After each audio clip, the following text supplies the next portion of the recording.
Hayashizaki Kanai, a swordswoman known as the Assault Revolver.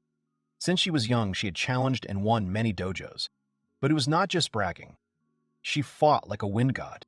However, when the girl sleeps and her body is embraced by the rays of the sun, her face looks like an angel's. So childish and innocent. The boy's name is Hayashizaki Kazuki. He is 16 years old. As a child, he was adopted by the Hayashizaki family, and from that day on, Kazuki is a first year at the Paladin Academy. Now he is trying to wake up Kanai, who does not respond to knocking and calling. Kazuki enters the room where his younger sister Kaniya is sleeping peacefully. Fascinated by her appearance, he tries to wake the girl up, but is unexpectedly attacked by the deadly temptation technique from his awakened sister. Kanai hugged Kazuki tightly, ending up on his back. Despite his attempts to free himself, the boy was stuck in his sister's embrace, feeling awkward from her confession of pure love and the awkwardness of his body position. Kanai deliberately presses herself against Kazuki, showing off her high school girl outfit. This is her way of celebrating her meeting with her brother and getting his attention.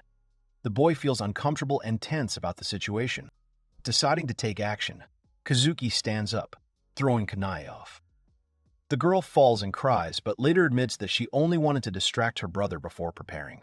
She calls it the secret art of Hayashizaki, princess skating. This technique is not easy to perform, but, as Kani had hoped, her brother got caught in it. Since the girl can't move, Kazuki, according to his sister, should help her change her clothes. Kazuki changes Kanai into a modest school uniform, which she sincerely admires, also noticing her brother's stylish appearance. Kanai admires her brother's new look, wishing she could see him even more impressive. Arming herself, she notices that Kazuki's sword is still lying around, and reminds him of it. They are standing in a spacious room. Kanai asks his brother if he is going to carry a sword. After a moment of silence, Kazuki looks away from his little sister. He says that he won't, because he doesn't need swordsmanship anymore. Kanai is surprised by the mark on her brother's hand, believing that such marks are only found on women, and require joining the Magic Division and making a pact with a diva. Magic Division. Kishigakuin State Academy has two divisions, the Magic Division and the Swordsman Division. Hayashizaki Kanai, a female swordsman from the Swordsman Division, and Hayashizaki Kazuki, a male paladin from the Magic Division. 15 years ago, they discovered magic by creating the Philosopher's Stone, which awakens magical powers when implanted into the brain. The Philosopher's Stone created a magical barrier that protected the body from normal attacks, which led to a new war, a war of swords and magic. The structure of the police and the army also changed. A special organization known as Kishiden was created, and Kishiden opened its academy in Japan, where Kazuki will be trained in the Magic Division from today. After taking a walk, Kanai again inquires about her brother's desire to join the Magic Division. A tired Kazuki is irritated by the repetition of the question, and Kanai emphasizes the unpleasantness of being branded by a diva. The boy stretched his hand to the sky and looked at the mark left by the diva. He himself wondered why she gave him this brand. In the depths of man there is a subconscious. It is as big as the sea. The lower part of this sea is called Astorum, through which all humanity is connected. Astorum is a magical region inhabited by diva creatures summoned into reality by magic. Some divas mark chosen people with a special mark. Brands are under strict government control. The contract signing ceremony will change the brand into a stigmata. Only a person with a stigma can become a paladin. Kazuki is forced to join the Magic Division, due to the stigma, preferring to become a swordsman. Kani is unhappy with her brother's decision, and finds no way out of the argument. Turning to him, she screams that her brother was the only rival good enough for her. Her face turns red. She asks the boy to understand that she is not his older sister. She screams and asks him to stop addressing her like that. Kazuki will always be the brother she loves and respects. But it is true. Kanai was born before him. As an orphan, Kazuki was brought into the Hayashizaki family after the death of his mother Kanai, forming a special bond between an older brother and younger sister. The brand appears at age 14, but it only appeared on Kazuki, revealing the fact that he is younger than his sister. Kanai angrily tells her brother that this doesn't change the relationship between them. She is much stronger than her brother, but knowing that she is older, it upsets her. Kazuki laughs and says that it's okay. Everything is settled with that. He tells the mentor to take care of her. Offended by her brother's treatment, Kanai becomes indignant, but, feeling a touch on her cheek, she pitifully asks him not to tease her like that. Kazuki holds his sister's cheeks and says that she is the strongest swordsman and he will become the strongest mage. So her brother will always be her rival. His summoning magic will defeat her magic sword. He asks her to be prepared for this. Looking away, Kane encourages her brother to become a better mage by following the family tradition. The conversation is interrupted by a boy calling for the president. The girl's phone was turned off. Having caught his breath, Terazu calmed down. Kanai says that he is showing the newcomer around. The girl does not want him to be disturbed. Now, Terazu understands. His face turned gloomy. He noticed the boy was wearing a male uniform of the magic division. So the rumors were true. The president praises his strong younger brother, causing confusion among those around him. Kanai then seriously inquires about the reason for the urgent meeting between mages and swordsmen is reported at the school. Kanai criticizes third-ranked Terazu for not being able to resolve the situation on his own. Kanai apologized to her brother and asked him to call her president. Being the strongest in swordsmanship, she became the head of the student council of Kishigakuen Academy. The girl went to the scene of the incident, not forgetting to take Terazu with her so that he could show the way. Kazuki watches his sister run away. Kanye can be relied upon, so the boy lost his guide. He hopes that he can easily find the place himself. Looking at the building opposite, the boy thought that the magic division might be there. Kazuki, walking along the alley, hears whispers around him. Everything is as Terazu said. There are many rumors about him. Some of the girls think the guy is cute, and some think he is a barbarian. Some think that there was some kind of mistake. The young man has entered a scandalous place. He wonders whether he is going in the right direction or not. Kazuki wants to ask someone who does not know him. Having closed the boy's eyes, the girl presses herself against him from behind and asks him to guess her by her voice. But Kazuki has difficulty answering. Threatening to deprive Kazuki of a ticket to the hot springs, the girl rushes him to answer. But upon hearing silence, she allows him to look at her. In front of him stood a long-haired girl with a bow on her head. She had a beautiful uniform with a chic bow on the collar. Kazuki has no idea who this beauty is. Introducing herself as Kazuki's mentor, 16-year-old Kagwa demands to be addressed by name and shares her knowledge of his status as the president's younger brother and the presence of the brand. After learning of Kazuki's connection with the president, Kagwa decides to befriend him by holding his hand and insisting on a friendly relationship. Kazuki agrees to become Kagwa's friend, which causes the latter to be overjoyed. Having calmed down, she asks to be addressed by her first name, leaving aside formalities. Kazuki is embarrassed to call Kagwa by her name, but she refuses the title of mentor and asks about the purpose of his visit to the outskirts of the city. Kagyu's approach makes Kazuki nervous, but he explains that his sister promised a tour, but she was called away on business. An inspired Kagwa takes the initiative, leading Kazuki to Soul Seal's castle, ignoring his initial interest in the magic department. The beautiful Onisan holds his hand. It soothes his wounded heart. His mind, his intellect is now calmer than Gandhi. A bell interrupts Kagwa's fun, changing her plans. Taking Kazuki's hand, she hurries to the fountain square for the opening ceremony, hoping to avoid the consequences of holding hands together. National Night Academy, Fountain Square. The Magic Division's entrance ceremony is about to begin. The host welcomes all new students. Kazuki stands alone among the girls. Kagwa left him as soon as they reached the fountain square. While the guy is thinking about what to do with his new girlfriend, the host announces that the student council president will now give a speech. Otonashi Kagwa's true identity is the student council president.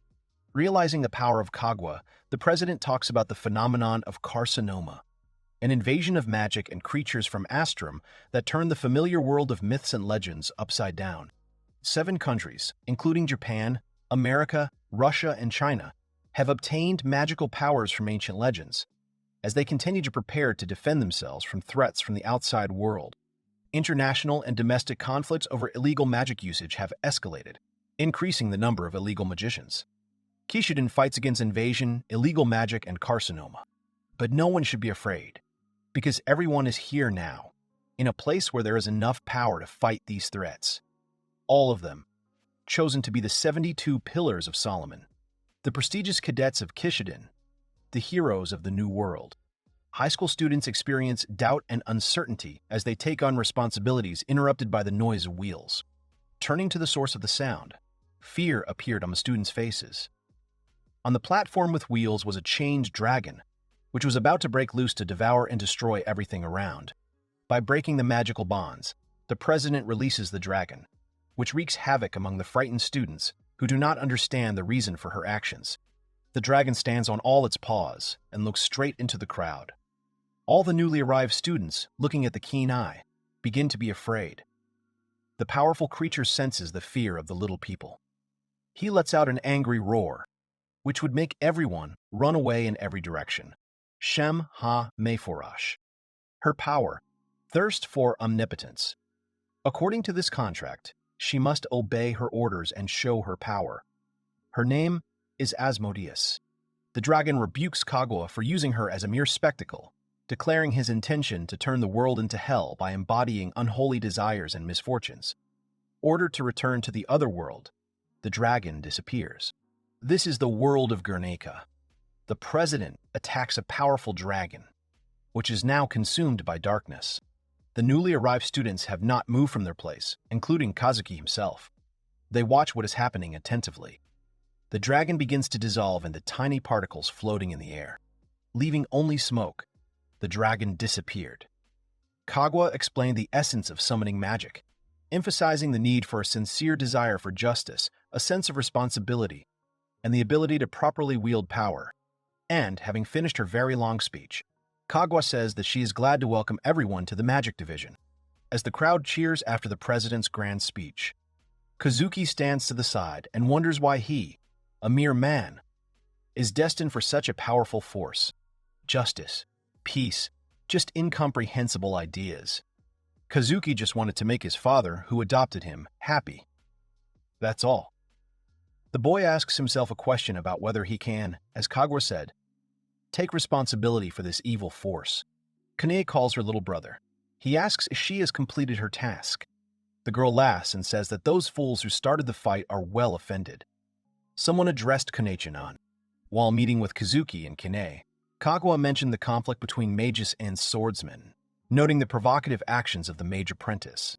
Kaguya condemns violence regardless of the initiator, warning of the risk of damaging relations between divisions. Connie wonders why a student would choose to fight over practicing the summoning arts. Wanting to find out how long her brother has known Kaguya, Kanai leads Kazuki further, forbidding him from communicating with the girl until Kaguya joins the excursion. Kaguya says that Kazuki is essentially a student of the Magic Division. Kanaya can't see anyone off from the Magic Division, so she wants to keep an eye on him. Kane asks to hold her horses, because she has already agreed with her brother about this.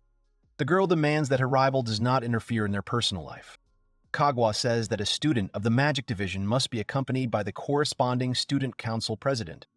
Sister says that the fencing division is more suitable for Barut. Kazuki already wants to go to his class alone. He already knew this, of course, but there were only girls in the class. Kazuki endures the class's hostility until a brazen stranger declares everyone scum, astounding the boy and charming several girls. British graduate Lisa Westwood is appointed as a trainer, obliging students to prepare to become paladins, and thank her in advance for training them. Looking at the class, she says that all the students will be problematic. Those sitting in the audience do not dare interrupt the teacher. Lisa Westwood says, before they get on her nerves, she'll tell them one thing. A guy sitting in an office doesn't deserve a girl's attention. She called Kazuki an E-rank trash and ordered him not to overestimate the importance of being here. The young man did not remain silent after such a statement and replied that he did not overestimate anything and also did not plan to be an E-rank for long. The teacher approved of the student's answer, warning the girls against excessive emotions and suggesting that they direct their energy towards training. Lisa says that in any case, out of the whole class, he is the only one with an E-rank and a couple of others in the other classes. The teacher noticed that there are a couple of A ranks in the class. Amasaki Mio strives to become the strongest mage, but her teacher abruptly stops her. Another girl behind Kazuki is critical of what is happening. Lisa Westwood confirmed the girl's words. She is another A rank from the class. Her name is Hyakurai Kyuki. Kazuki turned to look at the girl. Kyuki looks like an elf. He heard what happened to people with great magical power. Due to this power, the physical body underwent significant changes. They are called elves. She turned to the E rank, asking about what was on her face. The guy apologized to the girl. He really didn't expect the elf girl to be so beautiful. With a completely indifferent expression, Kyuki asked again about beautiful, saying that he must have meant ridiculous. Exhaling and maintaining a mask of indifference, she advises the guy to say what he really thinks. This is inappropriate, as the girl thinks. Kazuki shouts that he meant what he said. The boy loudly complimented Kyuka's beauty, causing her embarrassment. Lisa ridiculed him for his public courtship, calling him a low-ranking student. Lisa repeats to the class what Hayakari said, that the current rank doesn't matter much. When enigma turns into stigma, that will be the decisive moment. The signing of the contract with the diva will happen much later. For now, the teacher wants to start with an introduction. She named number 1. She wanted to say that, but Amasaki had already introduced herself, so Lisa lets her in. Mio asked her to wait a minute because she doesn't agree with that. Lisa Westwood says that they already know enough about the glorious daughter of the Amasaki house. The young man looks at her. Amasaki Mio noticed his gaze and turned around. Her cheeks were covered with a blush. The fair-haired, pretty Mio. The girl stood up from her desk and asked to be allowed to introduce herself again. She is the future student council president, Amasaki Mio. The girl is interested in drawing, writing books, and sewing. Her specialty, of course, magical arts. Mio waved shyly at the guy, which of course Kazuki noticed. He mentally asks her not to tell him that they know each other. The entire class is tense as Kazuki turns his head to see who the girl is waving at. The boy's behavior has made Mio very angry. After completing the introductions, Kazuki introduced himself, despite his low ranking, as someone who enjoys training, cooking, and doing laundry, and specializes in swordsmanship. Mio and Lisa criticized Kazuki's choice to study fencing in the magic division, deeming it inappropriate and questioning his decision. But compared to the Hayashizaki style taught to him by his father and Kanayi, Kazuki considers swordsmanship, which requires more effort to learn, to be a more refined art. It's Hayakari Kyoka's turn. She doesn't care about anyone present. She doesn't have any hobbies or specializations. The guy turned around to ask something, but the girl barked at him to look straight ahead and not turn around to face her.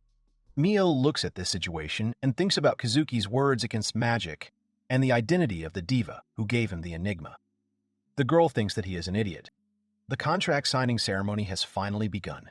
The newcomers are once again greeted by the student council president, Otanashi Kagwa. She announces that the students will now sign contracts with the divas. Lisa explains that now everyone will make a subconscious journey to Astorum and go beyond the identity gate. There, they will meet the diva. Spell from them. The student will facilitate the 4 steps of summoning and will be able to become a real magician. The process of summoning, confirmation, order, targeting, activation. Lisa warns the newcomers about the difficulty of searching for a diva in Astorum, viewing the upcoming ritual as a serious test. Amasaki Mio is called first. Everyone is watching this closely. The ceremony is conducted by the president of the Student Council of the Magic Academy himself. Access. Order. Targeting. I know your name. The diva's name is Phoenix. A poet and a magician. The girl is enveloped in smoke that resembles flame. The clothes burn right on the body, without causing any harm. Mio says that the diva is a songbird with a sweet voice that plays with consciousness. Another form appears on her body. Kazuki notices that it is a battle dress given to the chosen ones of the divas. He observes this process for the first time. As the president continues his speech, Amasaki Mio is shown wearing a dress that is assembled from tiny particles in real time. Descartes Bridge X Phoenix. After the ritual, Mio gains the ability to perform a level 1 summon, but is immediately stopped, warned against immediately summoning after deep penetration into a storm. After receiving the spell, Mio is freed from further connection to a storm. Returning to her normal form, she is embarrassed by her teacher's congratulations. The boy angrily reasons about it, just like Mio said in class. She just went and made a contract with the diva. Looking at her and remembering her face, he wonders if they have met before. A voice pulled him out of his thoughts. Mio, laughing at the boy, calls out number 14. Hayashizaki Kazuki, and asks him to step forward. The boy, in turn, responded and did as he was told, standing with his back to Mio. Then he realized that something was wrong. Amasaki got angry about it. Kazuki met with Kaguya. She reminded him of his sister's words about the feud between mages and swordsmen. Kaguya believes that swordsmen and mages will not work together, covering each other's weaknesses. That way, they will never reach their true potential, although no one listens to Kaguya. Looking at the boy, the girl says that he, a swordsman, can change this in a magic school. Kazuki, finding himself in a storeroom, thinks about the future diva who can change his life. Having received an offer to accept the power of transformation, he confirms his readiness by opening his eyes. Kazuki, although unsure about using force, is willing to commit himself completely to the contract with the diva, putting his own life on the line. The silhouette of a diva appeared. He makes a contract with the boy with a kiss. Kazuki didn't expect it, nor did anyone else. Kazuki will erase cautiously. Kaguya sees that the boy is summoned and summoned the girl. Amasaki Mio is completely disappointed by what she saw. Kazuki feels the warmth of the summoned girl's lips. His enigma has turned into stigma. After that, they fell to the ground. The diva, sitting on the guy, says that the contract is concluded. Confused, Kazuki wonders if this girl is really his diva. The guy turns to her and she calls out. Kazuki tells her that the girl is sitting on him without clothes. Jumping off quickly, the diva ran somewhere in search of clothes. A complete commotion began. The girl standing next to her does not understand why Lemmy is jumping around without clothes and giving her his clothes. Looking at the girl who gave Lama the cape, he recognized her as Asmodeus's Descartes Bridgex. She shyly asks him not to stare at her. Seeing the girl dressed in Descartes Bridgex, Kazuki blushes and turns around. Realizing that his own costume is missing, he is at a loss. Lisa asks Leem about her affiliation with the Pillars of Solomon and the power she has. But the diva denies having any powers, leaving the teacher confused. The diva yawned and said that she didn't understand anything, but really wanted to sleep. Having said goodnight, the diva fell to the ground. Kazuki yells at her to wait a minute. She changed his life. Does Leemy know it? He wants to know why she gave him this enigma. Lisa Westwood asks the boy to stop. The boy tells the professor that he needs to know, but the girl doesn't mean that. Drawing the boy's attention to the diva, the teacher says that she is already asleep. Kaguya turned to the professor, reporting that Kazuki did not make a contract with one of Solomon's pillars. Wondering about the illegal contract, the professor replied that they would discuss it at the meeting. In the meantime, the diva would be taken to the medical room. It was Hikari Kyoka's turn. Her diva name is Descartes Bridgex Veparl. After the contract was fully concluded, the dust around her cleared and the rest of the students began to applaud her. Lisa Westwood watches this, realizing that the successful contractees are in this class. Amasaki Mio, Hikari Kyoki, and Hayashizaki Kazuki. There are only 3 of them. The young man is in the medical room where the sleeping Leem was taken. He looks at her, sleeping carefree. After all, he made a contract with an unknown diva. Without Descartes Bridgex and any power, contracts with divas outside the list of the 72 Pillars of Solomon are prohibited, as such divas may take control of the host's soul, making them an illegal mage. Kazuki feels depressed due to the unexpected and unnecessary power. The professor and Kaguya enter the medical room, announcing the decision made regarding him. Some of the staff don't trust Leimy, and for now, the boy is an illegal magician. They decided that Kazuki and Leem will be under surveillance at the magic school. From now on, they will live in the witch's hut. Kaguya introduces the boy to the witch's hut, the student council's refuge. It looks scary, and Kazuki will have to live there. The witch's hut appears to be nondescript from the outside, but the inside is luxurious and spacious. Surprising Kazuki, the president explains that it is essentially a dormitory. The witch hut has a shared living room, kitchen, and bathroom. The girl also says that cleaning here is done by first-year students as a form of training. The young man said that there was nothing wrong with that, as he was used to doing housework. He even liked it. Kaguya was glad to hear that. Leem, sleeping on his back, calls out to the boy. She has an emergency. The boy does not understand what she means. Leem asked where the toilet was. He lowered her from his back and asked her to be patient for a while. Kazuki was surprised that divas also go to the toilet. The boy apologizes to his mentor. Kaguya replies that everything is fine. She will take her to the restroom herself. Kaguya shows Kazuki a spare room on the second floor, warning him not to enter occupied rooms, and invites him to a party after changing clothes. The young man listens to what the student council president told him. He enters one of the rooms, but it is not empty. Upon entering the room, Kazuki finds Amasaki Mio, who is changing her clothes as if nothing had happened. The unexpected meeting with Mio caused confusion. Seeing Kazuki, she screamed and disappeared, and a third inhabitant of the hut came to the noise. It turns out to be Hikyo Kyaku, who wonders why an E rank is here. Looking at her, Kazuki, panicking and stuttering, asks what's wrong with her clothes. Kyaku calmly explains that she's just in her house clothes, after which she asks him not to stare like that. Finding himself in Mio's bedroom, Kazuki barely managed to hide behind the door. But upon being discovered, he was faced with the anger and embarrassment of the naked owner of the room. Kazuki makes excuses, citing chance, while Mio explains that she lives there because of her high ranking, following the custom of first-year students living with the student council. The president came to the noise and didn't understand what was going on. Mio turned to her in anger and asked why an E rank was here. Kaguya reassures Mio that Kazuki will stay in the house and encourages everyone to mend their relationship. Mio's reaction is extremely emotional. Kaguya says she would like to start their welcoming party. Since the vice president is on a mission, they will wait for her. Kazuki asked about the task again, and Mio addressed him, calling him an E rank and a laggard. He, after all, also needed to listen during the orientation speech. She explains to him that there are so-called guilds in which apprentice mages can help the guards with their work.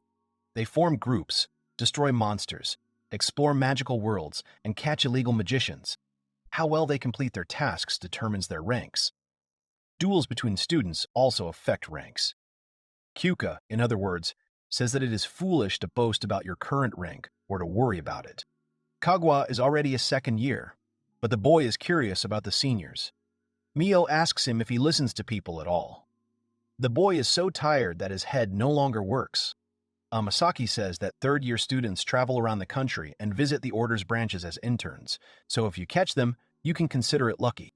To the witch's hut and informed everyone in the mansion. Mio and Kazuki turned around to see who it was. The vice president returns, noting the presence of the first years. Kazuki recognizes her as the girl who handled the dragon at the ceremony. While studying the vice president's appearance, Kazuki noticed that the girl had a graceful and majestic face, like the boy. The girl noticed Kazuki. She approached him, looking at him carefully, not forgetting to grab his hand. The vice president shouts with delight that there is a girl here who looks even more like a guy than she does.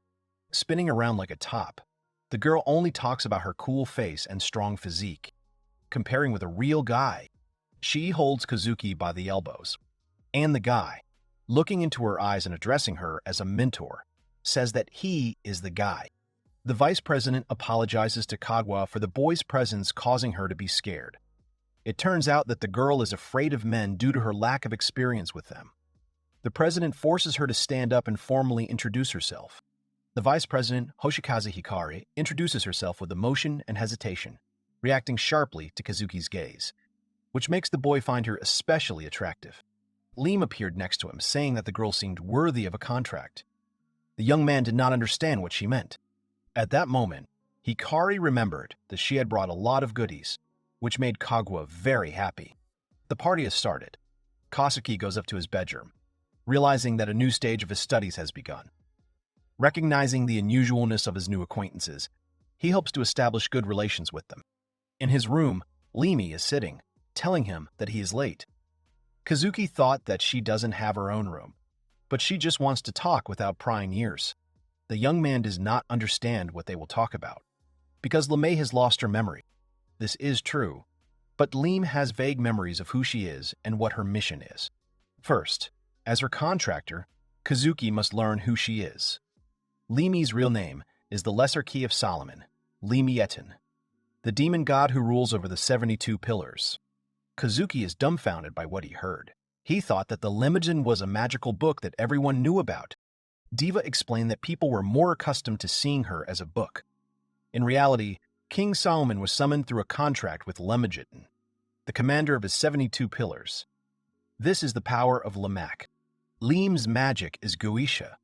Goetia is a medieval ritual for summoning demons. The pillars that support the academy possess all 10 types of magic. 720 in total. Unimaginable power in Kazuki's hands. Lim states that Kazuki must conquer the hearts of the people, similar to his control over Solomon's pillars, or else his power will be useless.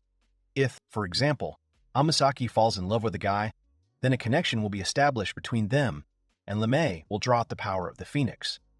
However, if Kazuki is left alone without friends, then Lemay will still be just a useless diva. The diva won't have any power unless he's unpopular. The young man thinks this is absurd. Not really. The divas of Solomon must share their knowledge with people, and when the branded magicians come of age, they will need someone to manage them. This is Lim's mission, and the reason she gave him this enigma. She says listen to her Hayashizaki Kazuki. Diva will make him the king of the harem.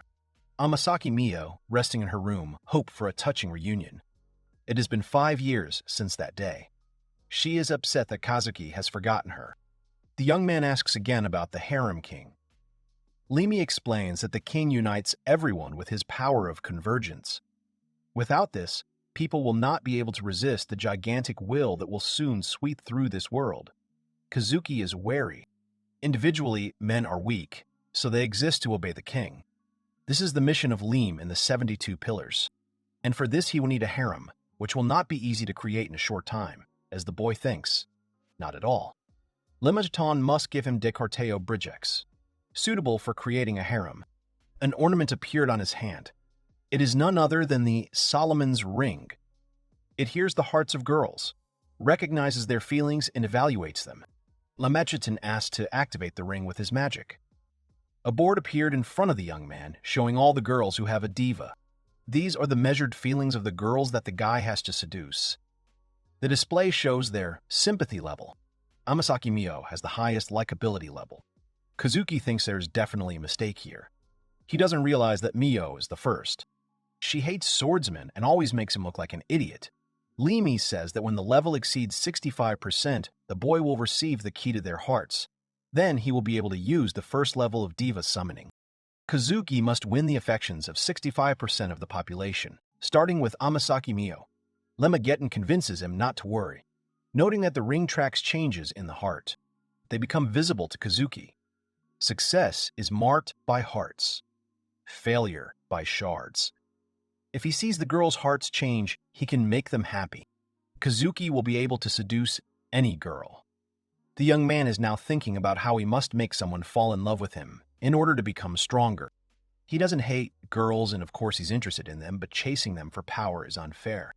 The guy asked Lim if the level had to be love and not friendly. Diva replied that friendship is hard to create. Befriending all 72 would be even harder than making them fall in love with you. The boy stands his ground and says that he still prefers friendship to love. Lim stops reproaching. She says that if that is the king's wish, Limichin cannot force him. However, Lim will watch from a storeroom. She said everything and said that it was time to sleep, addressing him as a king. Kazuki asked again about his own room, but the diva said that she would sleep with her contractor and the king. Lim exists because of magic.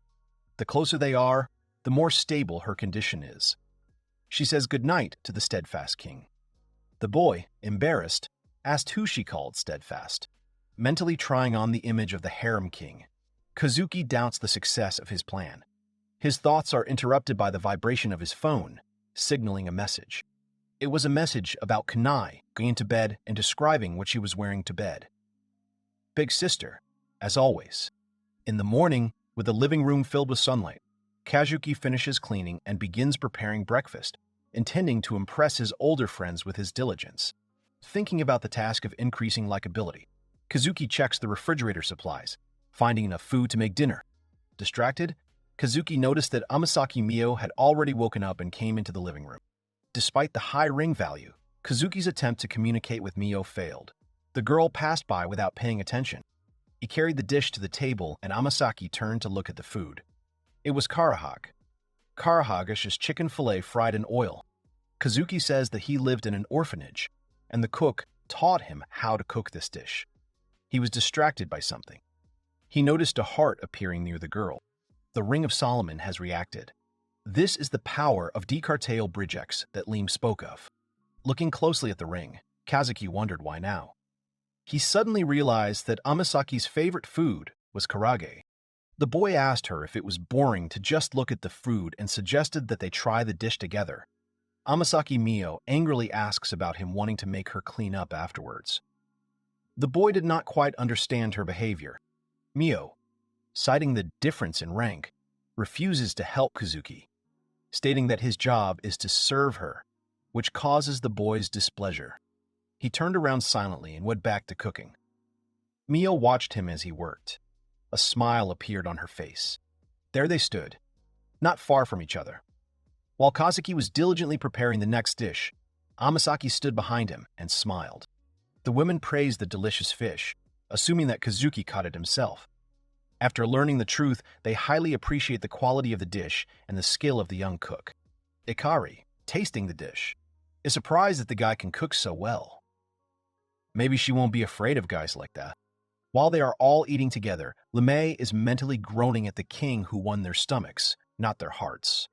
Kazuki is angry about this and demands that the diva disappear. The Ring of Solomon only announces the change in the girls' hearts. Contractors must attend 3 classes: mythology, martial arts, and magic control. As their name suggests, mythology studies myths and legends. Martial arts teach combat strategy. The order's standard attack formation is called From Heaven to Earth. Magic control speaks for itself. Amasaki Mio tells the diva to dance with her wings and sow sparks. Let them circle the world of wind, become arrows flying through life. She asks to spread her wings and strike her enemies. Since they have already made a contract, Mio and Kyoka have mastered the first level of magic and are honing their skills in more complex summoning spells.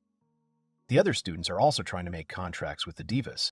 As for Kazuki, he successfully concluded his, but is still unable to perform summoning magic, so he is doing something else. The young man, in front of a bucket of water, tells him to spin, turn, and gain momentum. He's spinning water in a bucket. Professor Liz Lisa told him to train water magic, which is more suited to his powers. Apparently, if he learns to control fire and water, it will come in handy in a real battle. The girls watch the guy just sit there and stir the water in a bucket. They wonder about the real uselessness of his diva. Kazuki tries to focus. Someone came up to him and asked what he was doing here. Was stirring water in a bucket really an E-rank specialty? Turning his gaze, the boy replies that it is quite difficult. It spills out if you do not concentrate enough. Mio, expressing disdain for Kazuki's level, mockingly suggests using his sword to stir water, hinting at the uselessness of swordsmanship skills in combat. A spark of hatred appeared between them. Kazuki asks her what she thinks a sword is for. The blade will rust in water. Mio says that it concerns him too. She tells him to stop looking down on magic. Amasaki says that maybe he doesn't care about magic as long as he has the Hayashizaki family sword. She, on the other hand, can already use second-level summoning magic. It comes very easily to her. The boy is stunned by how quickly she is developing. At this rate, Mio will reach level 10 in no time. She proudly says that while the boy is playing with water, she will be cultivating with Phoenix. She will cause an explosive fear in all the illegal magicians around the world and become a national heroine. Kazuki asked about explosion. She's about to leave to train further. Come to think of it, the boy is far behind her. Amasaki finds it a little strange. Watching her go, Kazuki asks himself what she meant. In any case, starting tomorrow, on weekdays in addition to housework, the young man plans to also train in magic. Leem, eating karage, says that she has heard of it. She greedily eats these pieces of filet one after another. It is very tasty to her. This is the joy of life in the mortal realm. Amasaki Mio proudly says that she hasn't eaten plebeian food for a long time. Such meat will never appear on the Amasaki family's dinner table. She has to condescend to acquire an E-rank servant. Kazuki smiles silently as he listens to Mio's comments and Lamagetin's advice, wondering why they always gather around the table, even to the point of this spirit appearing specifically for the sake of food. Addressing Kazuki as a servant, Mio refused to consider him a full member of the community, citing the food she was forced to eat. The boy watches Amasaki greedily eat the karagi and says it tastes terrible. Unbelievably terrible. Behind him, a girl says that she finds it very tasty. Ignoring Mio's comments, Kizuki turned his attention to Kyoka's gratitude for the treat. But the appearance of the mood change symbol prevented the proposal of a shared meal. This is Amasaki Mio, who orders him not to start talking to anyone else while she's eating with him. The guy apologized for that. Behind the girl, a classmate wanted to ask her and Kazuki about something. The guy has a displeased expression on his face. A classmate asked Amasaki about being friends with an E rank. Blushing at the statement, Mio yells that it's not like that. She explains that she's on the student council and that the president gave her a servant. She asks her classmates not to misunderstand. The girl reassures her friends, explaining that an A rank living with an E rank in the witch's hut is not an unusual event. One of the girls asks Mio if she finds it disgusting that they study in the same class with a guy who can't even use magic. Amasaki stood in the middle of the classroom. Kazuki sat behind her, listening to what was happening. The girl was silent for a while, not giving an answer, but then agreed to her classmate's words. Mio added that they, the mages, don't need showy blades. Not only that, the E-rank youth also called swordsmanship his strong point. At first, Kazuki didn't react to this at all. The girl then said that Hayashizaki's style was trash compared to her phoenix. She also said that the swordsmen in this school were no different from cavemen swinging sticks. These words were like a knife in the back. It was the same during his introduction. He doesn't understand why Mio is mentioning his family.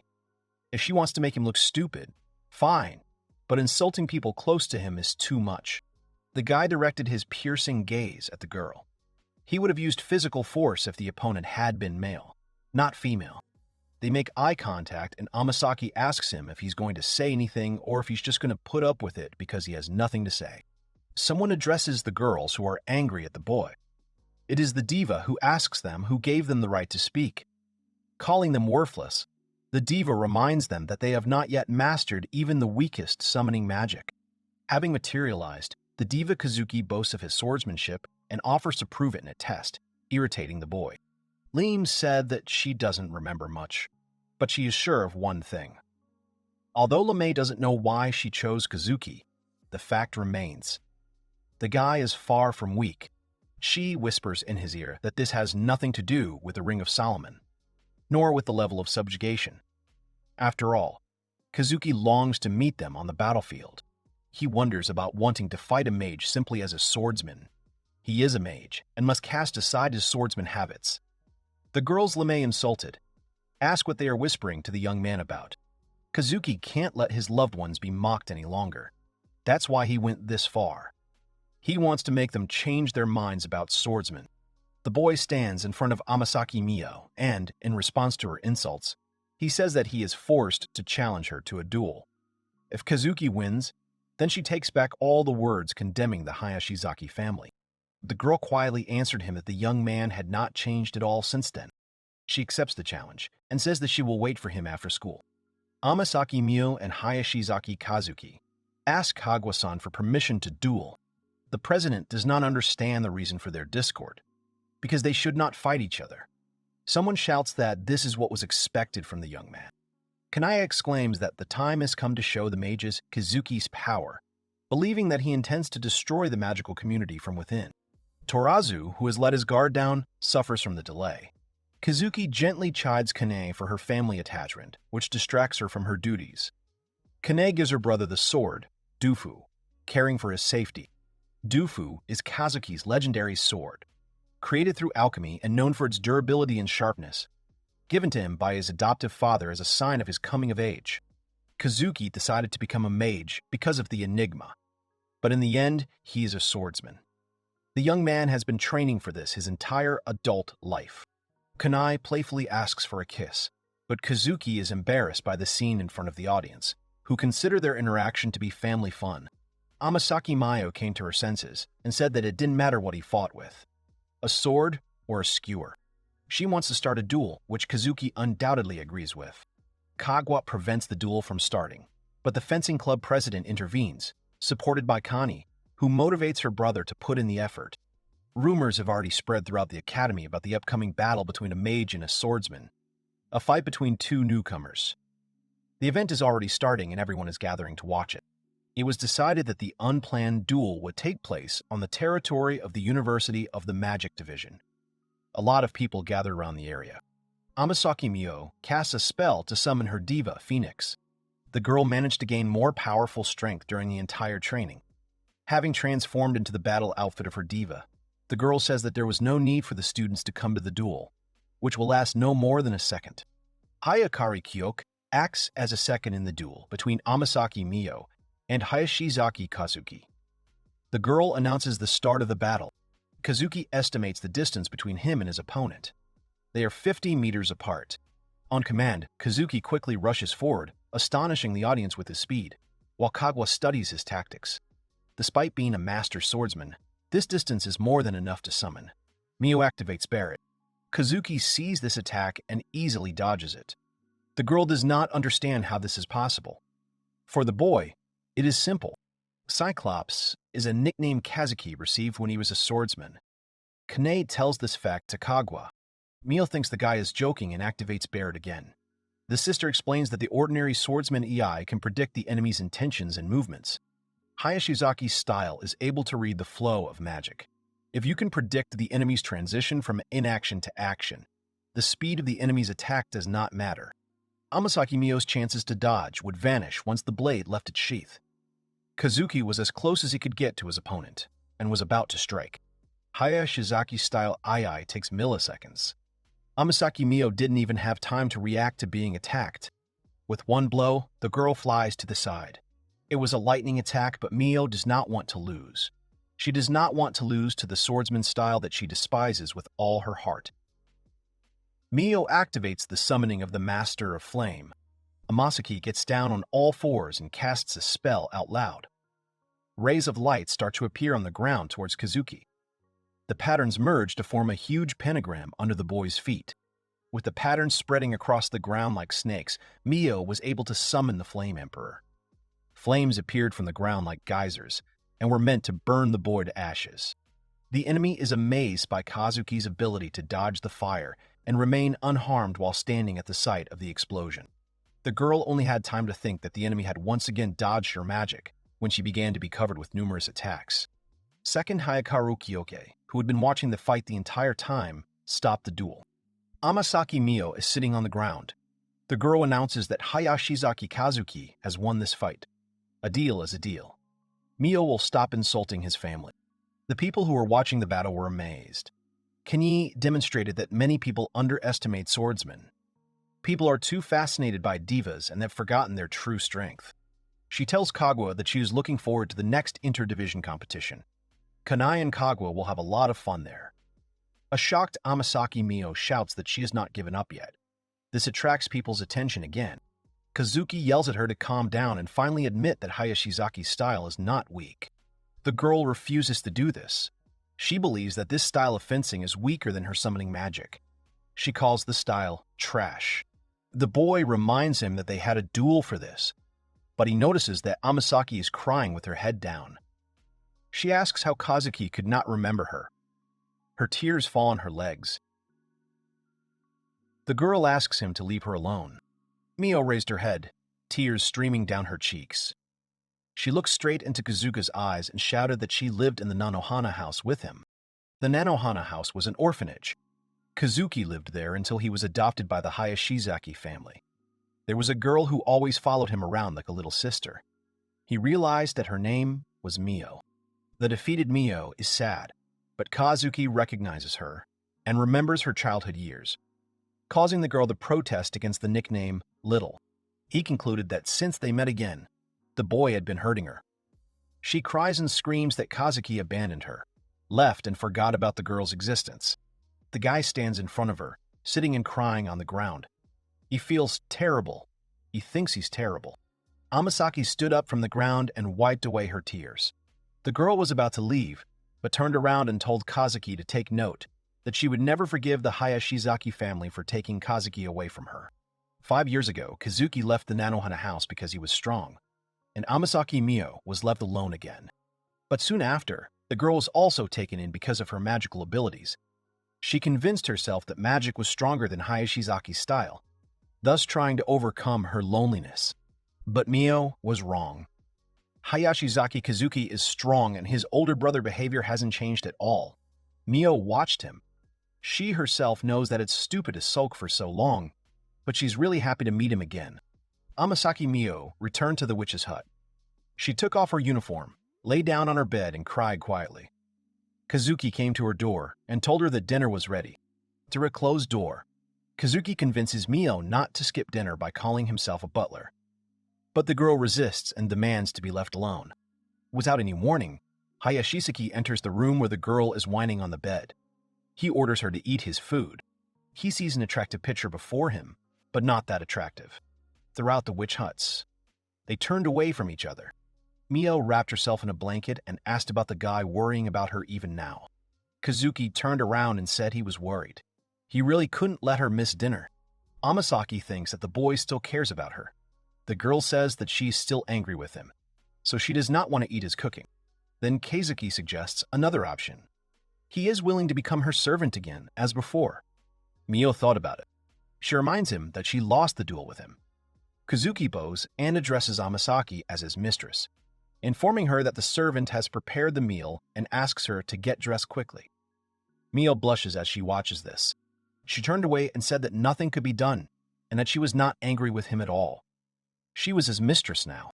Kazuki raised his head and smiled. The girl added that she would reward her servant for his loyalty to her. The guy sighed in relief, but the next moment, Amasaki Mio turned to him with a gloomy face. Pointing her finger and embarrassed, the girl says that Kazuki is still his humble servant and will remain so forever. She forbids him to leave her again. The next day, Amasaki Mio prepared Hayashizaki's bento. Even though he is her servant, she lost to him yesterday. Opening the bento, the boy noticed that the dish was karake. Mio asks about how the dish was seasoned in the Nanohana household. She had never been able to make karake properly. After proposing to cook karaka together, Kazuki makes it a condition that they dress as maids, which causes confusion and laughter among his classmates, who perceive them as friends. Outraged by the rumors, Mio defends Kazuki, calling him her servant and threatening to punish her classmates who laugh at the situation.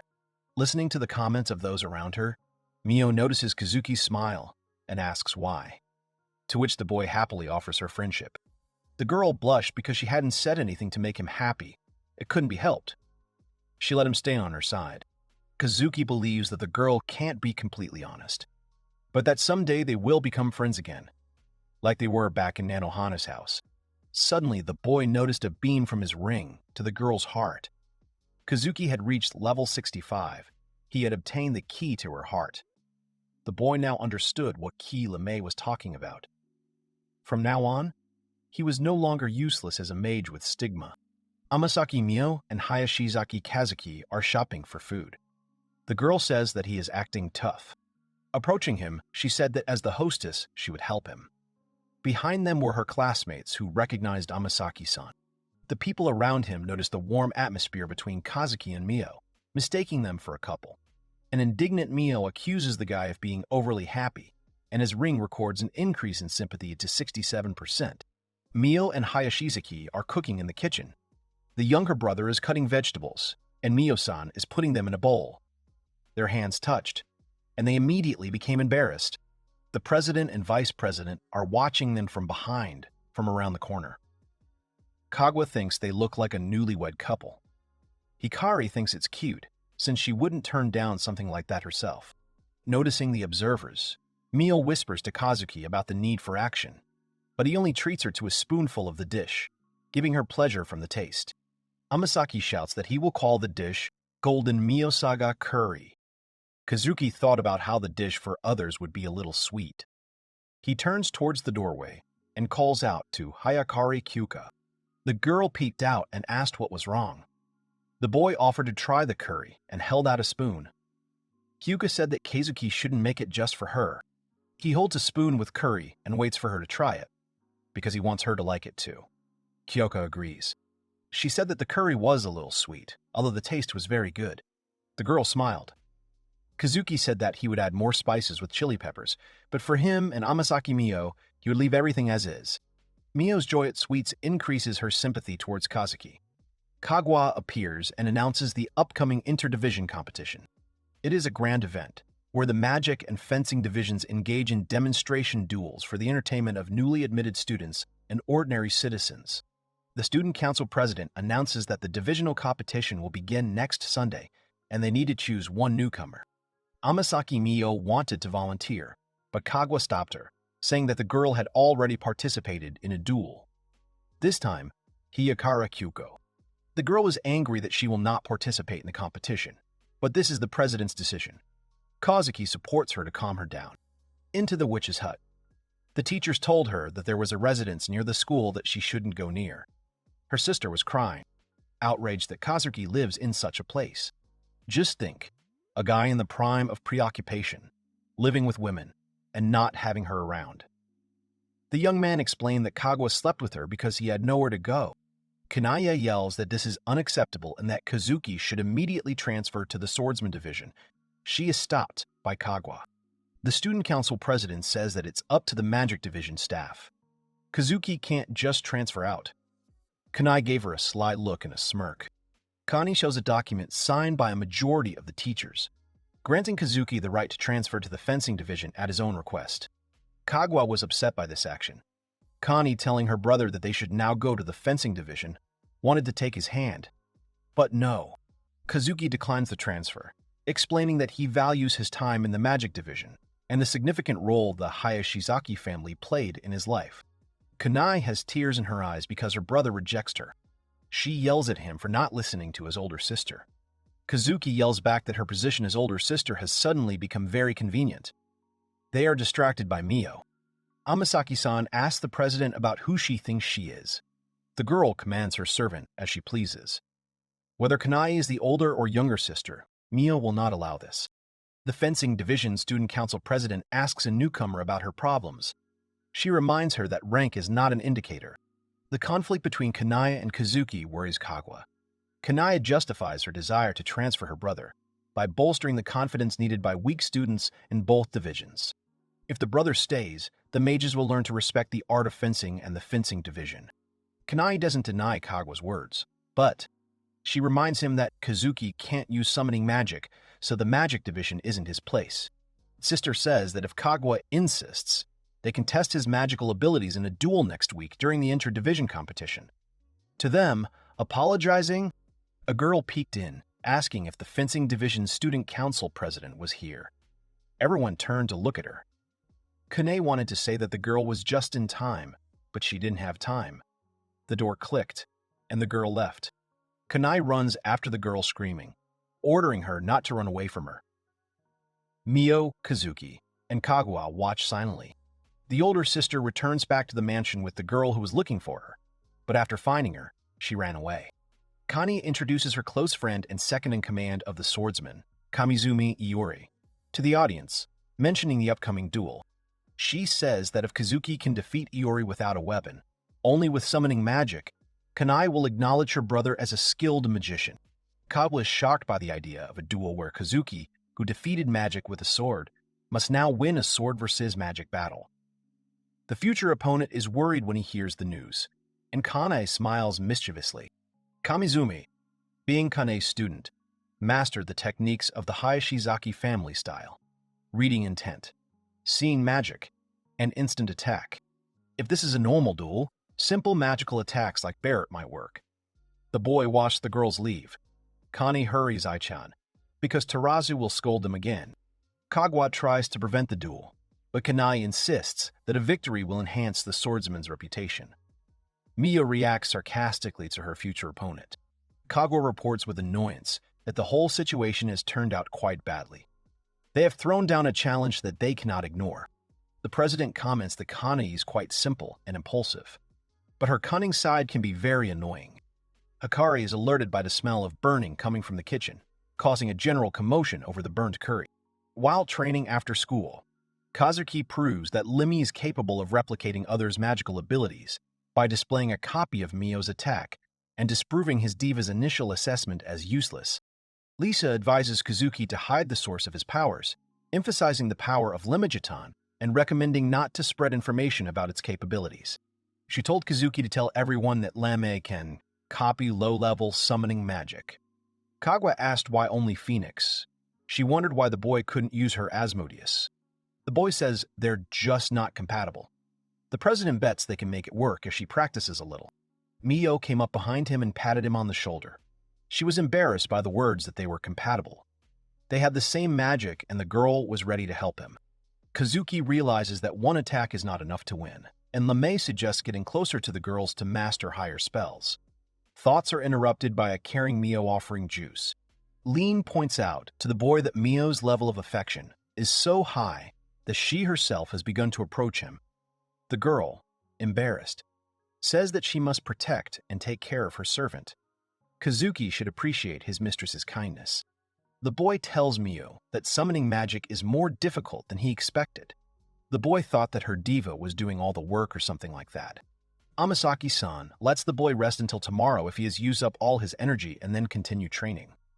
Kazuki happily agrees, saying that he is free for the coming weekend. They sit on either side of the bench and drink juice together. Silence surrounds them. No one knows what to talk about. Amasaki-san is also free on the weekend. Liam advises Kazuki to ask Mio out on a date, improving their liking. Kazuki awkwardly asks the girl about her food preferences and suggests going to a restaurant, causing her great embarrassment. Skull appeared above Amasaki's head, indicating major changes in the girl's heart for the worse. Lean called the king an idiot. Mio snorted at his words, asking why on earth she should keep him company. Kazuki reminded her that the girl herself said that she also had nothing to do on the weekend. She asked why the girl should hang out with him in her free time. Although, if he can come up with a better reason, Mio won't mind. Kazuki asks to let him think and starts going through the options. The price for defeat is the cost of dinner, and Kazuki, trying to make up for his past mistake, promises to fulfill any wish of Mio, provoking a discussion about a possible date and increasing the guy's embarrassment. He turned away, saying that he wanted to be friends with Mio, like he had been back then. Embarrassed, Mio agrees to go on a date with Kazuki, understanding his persistence and agreeing to support the game. Mio firmly states that their meeting does not count as a date until Kazuki, while exercising in the park, attracts the attention of an unseen observer. The mysterious figure was on the roof of the house. No one noticed it. This man is happy that he finally found Kazuki. Amasaki Mio takes a relaxing shower. She remembers Kazuki's words about friendship and laughs, saying that nothing can be done about brotherly love. She will play with it all day. Hayashizaki is standing near the fountain. Mio hasn't arrived yet. The girl said that she doesn't want the mentors to spy on them, so they decided to meet somewhere else. While the guy is thinking about this, his cheeks are flush. He realizes that he's a little nervous before the meeting. A girl called out to him. He was Amasaki Mio, apologizing for being late. The boy likes the way the girl looks. The guy looks just below the eyes. The girl thought he was looking at the feather and said that the decoration suited her phoenix very well. He has a diamond eye. Pointing her finger at Kazuki, Mio yells that he is dressed too casually. But it's well put together. A fashion magazine would be very useful right now. The young man says that the girl has some kind of obsession with making strange associations with food. She reminds him that this is not a date. Kazuki is just accompanying her like a princess for the day. Mio shouts that it's time to move. A man's worth is determined by the shops he chooses. Kazuki steers her in another direction. Amasaki yells that he is escorting her incorrectly. He doesn't know how to do it correctly, and Mio demonstrates. First, he must offer her his hand. Noticing Kazuki's nervousness, Mio teaches him proper gentlemanly behavior by placing his hand on her waist.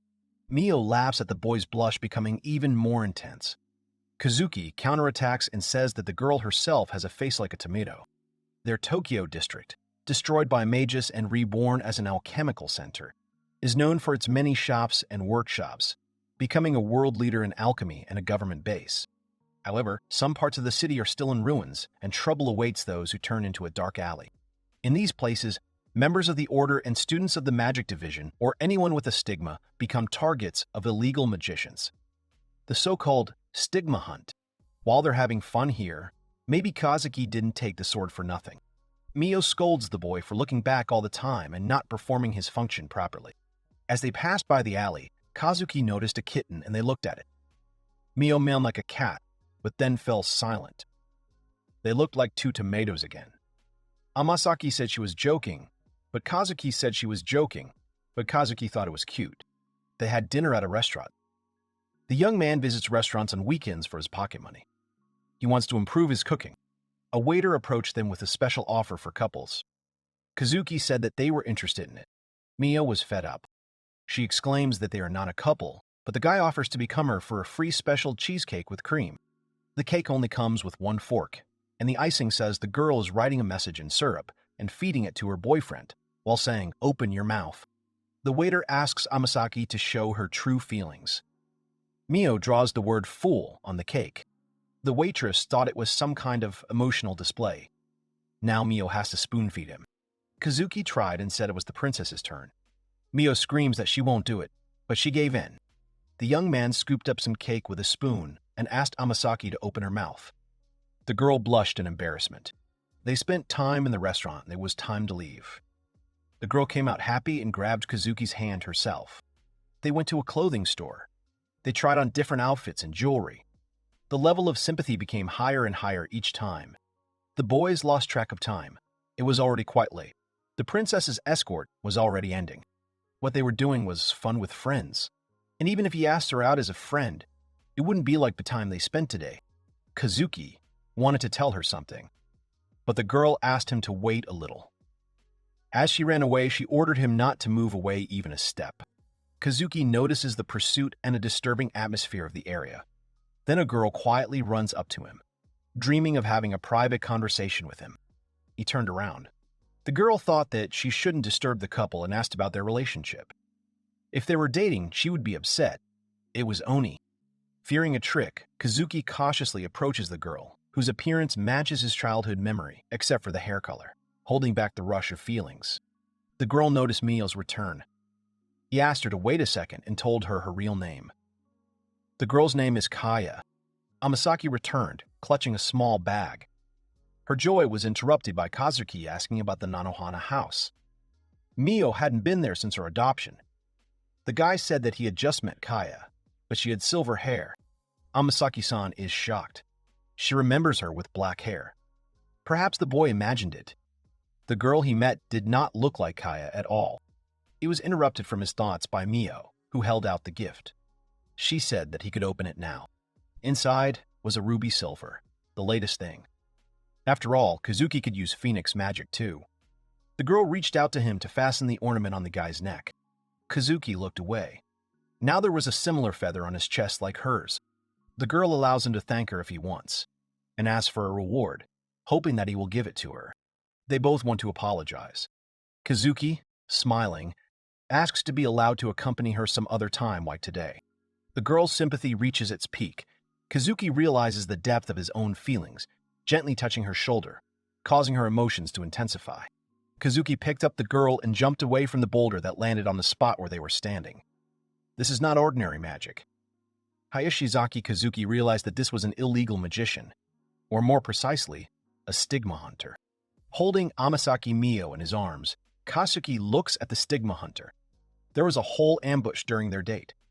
The guy activates a stone projectile. With his magic, he lifts large stones from the ground. He attacks the boys without using any spells. Kazuki asks Mio to hit back with her magic while he dodges the illegal mage. Amasaki screams that she can't concentrate in this situation. The boy's arms are numb from the weight of the girl he insulted with the word fat, although she is only noticeably heavier than his sword. His strength is depleted after training, and he is unable to restore his stamina. A pile of rocks flew at them. Kazuki had to throw the girl off of him. Mio stood up, asking him if his blade was really cuter than her. Amasaki stood in front of the young man, saying that she could handle it just fine. A huge boulder flies at them, leaving no trace of them. The girl at that moment dictates a spell. Mio held out her hand and easily stopped the huge boulder. Amasaki-san had achieved the third level of Phoenix magic. Sacrifice. Mio activates the attack Barret. The illegal mage, or as he can also be called, the stigma hunter, stomped on the ground and a titan wall appeared in front of him, stopping all the projectiles launched by the girl. Amasaki-san is determined and will not give up. This attitude is madly appealing to the guy who is eager to receive the stigma. Kazuki attacks quickly, preventing Mio from using magic, but her attacks are useless against him. Without weapons and magic, the guy is confused and does not know how to get out of the impasse. Kaguya appeared, who came to help in time.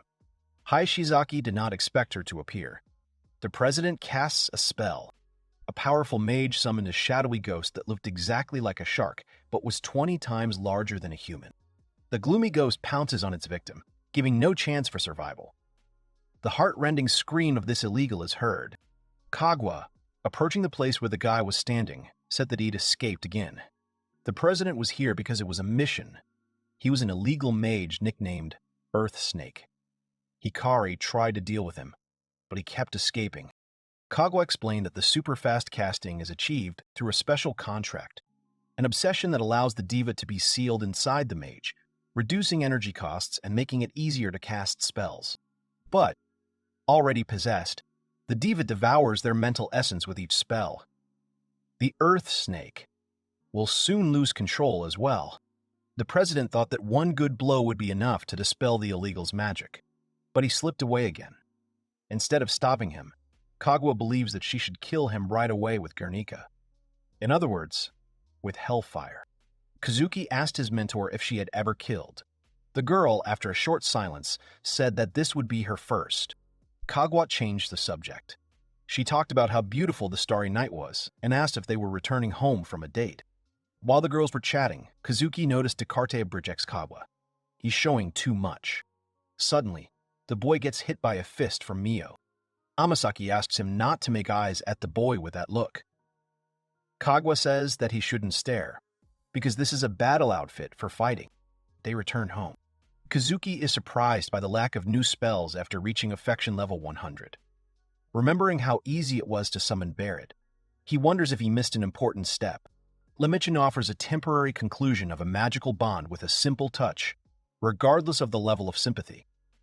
The guy is puzzled why this method was not voiced earlier, inquiring about the nature of the necessary contact, and the diva explained that through a kiss. With a kiss, the magical connection becomes stronger. During this time, he will be able to use their level of summoning magic. It will be very easy to win the duel. Kazuki can't do that. It's against his principles. Leem doesn't persuade him, but says that once the extended connection becomes immune. This trick never works twice. It can be saved for emergencies. While the guy was thinking about who bought into such logic, someone called his name. Judging by the voice, it seemed like it was Kaguya. Standing behind the door was the student council president at Descartes Bridgex.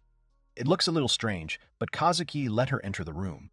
When he turned his back, the girl fell on him with her whole body.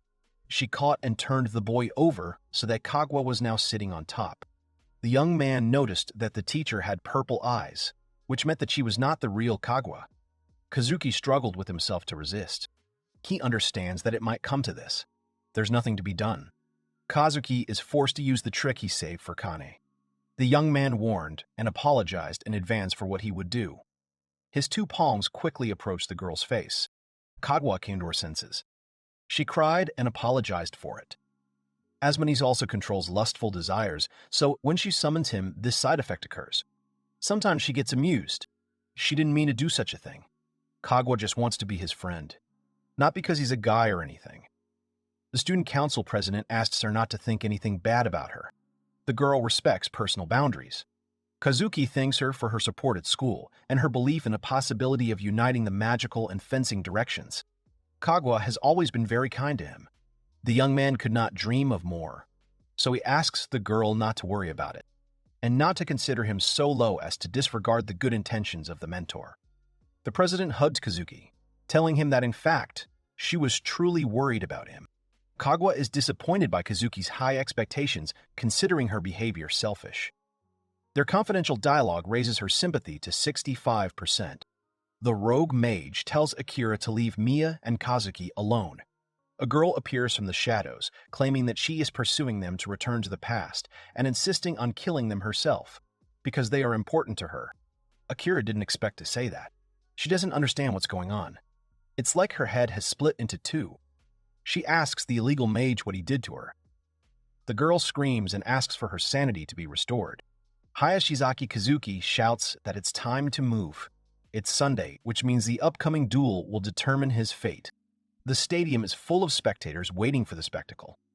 Lisa tasks the girl with maintaining the protective barrier, announcing a public competition demonstrating the magical arts to ordinary citizens of the city.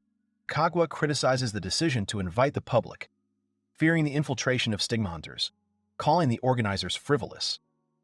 Connie jokingly claims that her friend is being overly concerned. Kazuki ponders the high affinity level that prevents him from using magic except for Barrett. The club president interrupts his thoughts by asking how he is feeling. The girl sadly reminds the boy that if he loses, he will leave the magic division. Kazuki reassures her that he can handle even just Barrett. He asks her to stop blaming herself. Instead of this sadness, he would prefer that the mentor smile at him cheerfully. Kagwa shouts that she will smile at him with all her might. The conversation was interrupted by first-year swordsman Yamada Torazu, who was amazed by Kazuki's victory over the magical stigma with a single sword. He expressed his respect, noting Kazuki's exceptionalism. Torazu was inspired by Kazuki's victory over the mage, deciding to put in maximum effort in his duel. He asked for advice before the fight. The guys shook hands and promised to give it their all. Mio arrived and found them beaming and exchanging cheerful glances. At the interdivision competition, Hyakuri Kyuki acts as a reviewer and judge. She welcomes all the guests and participants who have come to this event. The girl announces that they are starting the academy match. On the side of the magic division, the first battle will be performed by the vice president Hoshikaze Hikari, representing the magicians. The girl is already in her battle outfit, Descartes Brigexpiala. Kazuki recognizes the deity Hikari as the corrupted god Beelzebul, also known as Beelzebub. The swordsman is represented by the nervous newcomer Torazu. The match begins with the official announcement by Kyuka. As soon as the start was announced, Torazu rushed forward while simultaneously reading the actions of Hoshikaze Hikari, who had already finished her summoning. She used a powerful attack that contained lightning bolts.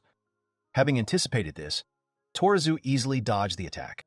The representative of the fencing division approached Hoshikaze Hikari and swung his sword to deliver a crushing blow to the swordsman. Torazu failed, as Hikari could foresee this and managed to use defensive magic. The guy does not give up and wants to strike again. He failed, as a representative of the magic division began to dictate a spell, causing a thunderstorm to arise. To avoid defeat, Torazu plans to close the distance to his opponent. However, while trying to dodge, he finds the girl already behind him, preparing an electric shock. Hoshikaze attacked Torazu, knocking him back with a blow. Trying to defend himself, he was bound by a spell. Hikari chanted a formula, summoning thunder energy and weapons. She materializes a hammer and is about to use Yagurumi's crushing attack. Hikari shouts that Torazu tried to dodge the attack this time, if he can do so while tied up. A microphone flew into the back of Hoshikaze Hikari's head and hit a certain spot. The vice president fell to the ground, and a simple microphone was thrown at her by Hyakuri Kyoka, who is hosting this match. She reminded the vice president that if you use 8-tier summoning magic on a person, they will die. Hikari, who was feeling a little dizzy, apologized because she got a little carried away. In any case, the winner is the first member of the Magic Division Student Council, Hoshizaki Hikari. Torazu, sitting on the ground, breathed a sigh of relief. At first he thought he could win, but it turned out to be impossible. Kanai approached him and said that Torazu was good for his level. The president of the swordsmen is amazed by Hikari's quick victory. After informing her colleagues that she is ready to enter the duel, she warns them of the seriousness of their intentions. While one team prepares to fight, Kazumi quietly leaves the group of friends. The next match is announced to be between the vice president of the swordsmen, Kazumi Yuri, and the representative of the magic division, Kazuki Hayashizaki, both of whom welcomed the meeting. Hyakuri Kyuka announced the start of the match. Kazumi Yuri rushed forward, going on the attack. The boy uses Barrett. The girl easily dodged the numerous projectiles the boy used. She reduced the distance between them to a minimum. The vice president attacks again and again, but Hayashizaki Kazuki dodges each swing of her sword. Using the momentum, he pushes off her weapon and flies into the air. From a bird's-eye view, the boy activates Barrett again. This attack is too easy because Kazumi dodges it. There is a buzz and whisper in the stands. The people couldn't see them. A stunning fight that could last a long time. Iori realizes that her opponent was able to dodge all of her blows in close combat. If this had been a normal sword fight, she wouldn't have had a chance. Hayashizaki Kazuki understands that the girl has the advantage, but for now they are in hand-to-hand combat. If the battle drags on, the guy will run out of magical power. The Magic Division Student Council president shouts from the stands. Kaguya yells at him to use her summoning magic, citing their excellent compatibility. Amasaki also tries to support him, but her voice is too quiet. The guy laughs, saying that they will soon intervene in the battle themselves. Hayashizaki Kazuki notices that the sympathy level has increased. He feels that it is still not enough. But if the girls believe in it with all their hearts, then he should believe it too. The guy also wants to increase their level of sympathy. Suddenly, the boy established a new magical connection. Asmodeus' spell penetrates his mind. With the current level of sympathy, the boy can use the strongest level of magic. Kazumi Iori attacks him again. Her attacks are nothing to the guy because he dodges. Stopping, Kazuki began to cast a new summoning spell. The black tentacles suddenly attacked the girl, making her think about her opponent's new tactics.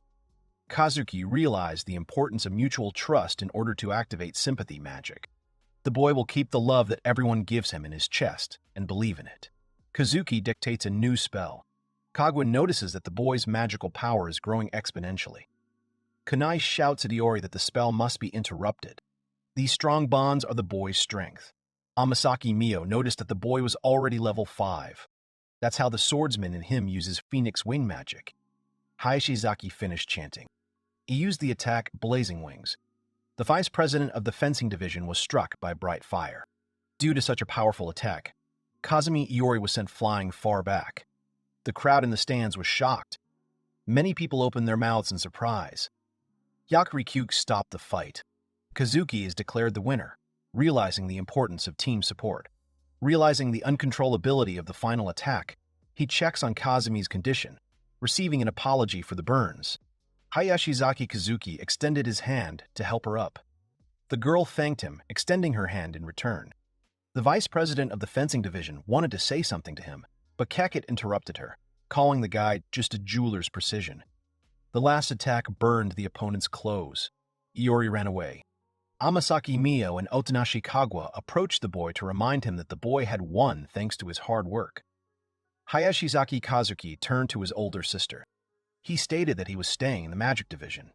Kani looked away and said that after demonstrating the level of his summoning magic, she had nothing to say against him. The boy thanks her. The Magic Division Student Council has become a very important place for him. He feels a sense of satisfaction and peace. Akira appeared behind him, having lost her mind. She asks how Kazuki could trade her for this important position. The girl says that it is cruel. Hayashizaki turned to the source of the voice. Akira persistently investigates the reason why Kazuki allied with the mages, feeling disgusted by such an alliance. Promising not to limit her power in the future, she expresses disappointment in Kazuki's actions. What's important is the place the guy traded Akira for. The girl promises to destroy. A monster appears from the darkness. Hayashizaki Kazuki looks at Kaya in shock. He wanted to ask her something, but the girl was in the air and summoning a dragon. The giant dragon Niahoeg Fafnir appeared and was ordered to destroy all the annoying bugs around Hayashizaki Kazuki. Lisa Westwood has created a fog with telekinetic magic. This will buy them some time. She orders the audience to evacuate and orders the mages and swordsmen to counterattack with the double strength of both divisions. The president of the swordsmen is puzzled by the need for magic against a dragon. The elder sister hands her brother a sword, assuring him that one blade will ensure victory. The remaining stigmas arm themselves, intending to destroy the enemy. Amasaki Mio wanted to fight the dragon and called the young man, but he stopped her, saying that their opponent was Kaya. A fierce battle is taking place in the arena. Hayashizaki Kazuki asks Kaya why she got involved with forbidden magic. The girl says that ever since Kazuki and Mio left the academy, she has been very lonely and sad. According to her, only this diva consoled her and gave her the strength thanks to which she could be close to him again. The girl says she is happy. She was able to reunite with Hayashizaki Kazuki. Then, like a record, she repeats that she is happy. Akira rejoices at the opportunity to kill, forming an unusual sword with crocodile teeth. Kazuki, seeing the blue longsword, doubts her sword training until she attacks. After dodging the blow, Kazuki notices the lack of preparation in Akira's movements, as if the sword was acting on its own. After receiving a second blow, the boy manages to draw his own blade. The girl shows the boy her power. Kazuki and Mio left her behind. The boy feels that she is strong. He wonders which Devakaya made a contract with. Amasaki Mio shouts at him that it makes no difference that his opponent is a sword. The girl asks why he hesitates. Mio uses Barret. Akira easily stopped all the projectiles. She told Mio that this blade is a sacred treasure that will reflect all her shots. The rivals activated Muspelheim, the world of fire in Norse mythology. Akira wants to kill everyone at once. Ringing voice of the mermaid. Show your chilling feelings.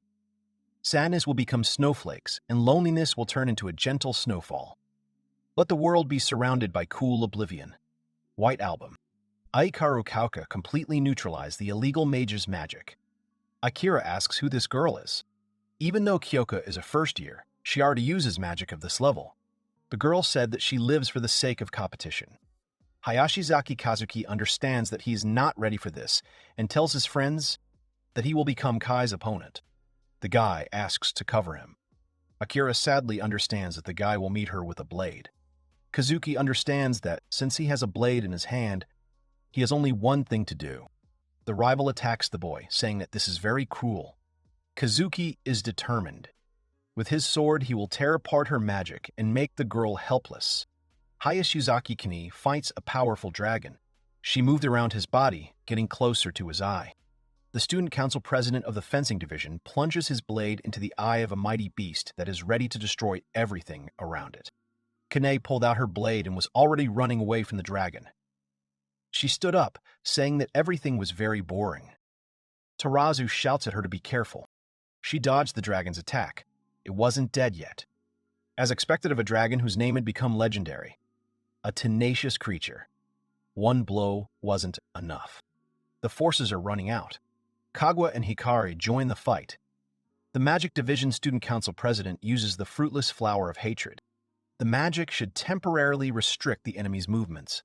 The girls advise Hikari to repeat the lightning spell, despite being tired after 4 previous uses. The president is irritated by his colleague's weakness. Full concentration is required to effectively use Asmodeus' powerful magic. Kaguya's job is to provide additional time for the ritual to complete, while protecting against the dragon's oncoming attack. Kagwa survived. She was saved by the president of the fencing division, Kani. Kagwa did not expect that the girl would come to her aid. Kanai proposed to Kaguya that they team up to kill the dragon.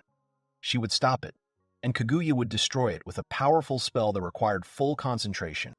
The president of the fencing division believes that Kagwa cannot trust her in her plan. The girl says that it is not so. She has wanted this for a long time. There are not enough people in the fight with the dragon. Kagwa asks the vice president to call Hyakaru Kyoka. Together, the two presidents are invincible. Akira strikes his sword repeatedly. The boy concludes that the girl swings the longsword using her magic. Kaya stopped and said that she only wanted power to get her precious memories back, and yet she wondered why the guy became like this, that she wanted to kill him. Hayashizaki Kazuki screams at her to do something about it. Akira can't resist and asks her to do something about it. Kane realizes that they have arrived just in time. The mages dictate a powerful spell. Akira is very scared. I know your name. Your power is an almighty wish. Oh, pitch black contract. I command you to manifest all the power that you have. Her name is Asmodeus. She is like Kagwa. Kagwa is what he is. Let her become her thoughts. Asmodeus will materialize in the world. Kaguya calls upon Asmodeus to pull the enemies into the gates of hell. Her will becomes the demon's command, pulling the dragon and Akira into the dark portal. The demon approves of the girl's wish. The 7th circle of hell is the incredible power of Asmodeus. Hayashizaki Kazuki sees the materialization of a large-scale instant death spell that does not differentiate between enemies and allies. The school's most powerful mage, Kaguya, causes Akira excruciating pain with her spell. Kazuki, realizing the danger, asks for the attack to cease immediately. warning of a mortal threat to everyone. Kaguya refuses to stop the spell, citing the casualties of the fire and the risk of Akira escaping. Akira is desperately afraid of dying alone, immersed in darkness. Kaguya emphasizes the need for determination, being the strongest mage of the school. Hayashizaki Kazuki understands that the president is right, but he does not think it is right. He asks himself if he will regret killing Kaya. Unfortunately, he does not have the strength to resist her. A schoolgirl is shocked by the ineffectiveness of Asmodeus' flame. Limageddon warns Kazuki about the Dina's control over a person, distorting the mind and subordinating the body to the calling. Instead of Kai, a guy appeared, probably a diva named Loki, who captured the mind of a girl who was thirsty for power. He laughs. He is glad that he has a body in this world. The Order of Knights tried to stop him, but he achieved his grand goal first. The boy who emerged from the girl's body introduced himself. His name is Loki, and he promises to bring Ragnarok. It is his duty. Soon the end of human history will come, and the Age of Gods will begin once again. After learning that Akira's patron is Loki, Kazuki asks Limageddon about his friend's fate, only to hear confirmation of his worst fears. Absorbed her and destroyed her. Diva thanked for the food. Using Akira's anger, Loki gradually suppressed her will, turning hatred into a thirst for violence. Enjoying the process, the demon triumphs, watching the girl's tears, voluntarily surrendering to his power. In a move that could easily win a Nobel Prize for cruelty, Hayashizaki Kazuki went on the attack. Loki laughs, realizing that the boy is challenging legend. The boy strikes him blow after blow. Kazuki wonders why thousands of blows are useless against Loki's defense.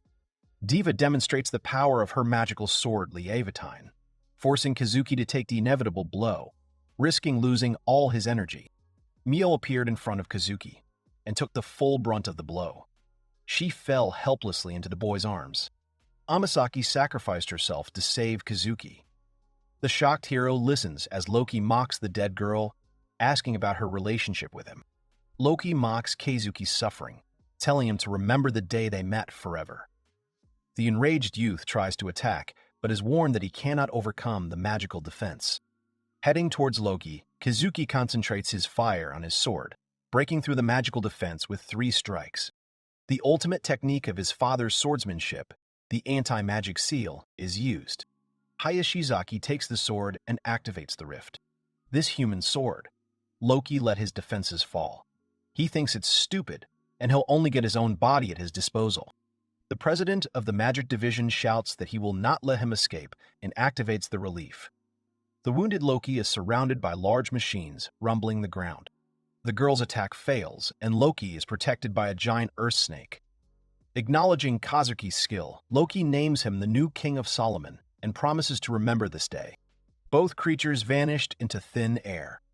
The world was coming to an end. The young man dropped his blade and realized that he had lost this battle. This world has already been taken over by mythical creatures. Amasaki said that Kazuki did well. He drove Loki away. Holding the girl in his arms, the boy asks why she protected him. Amasaki Mio said that she was truly happy to meet him.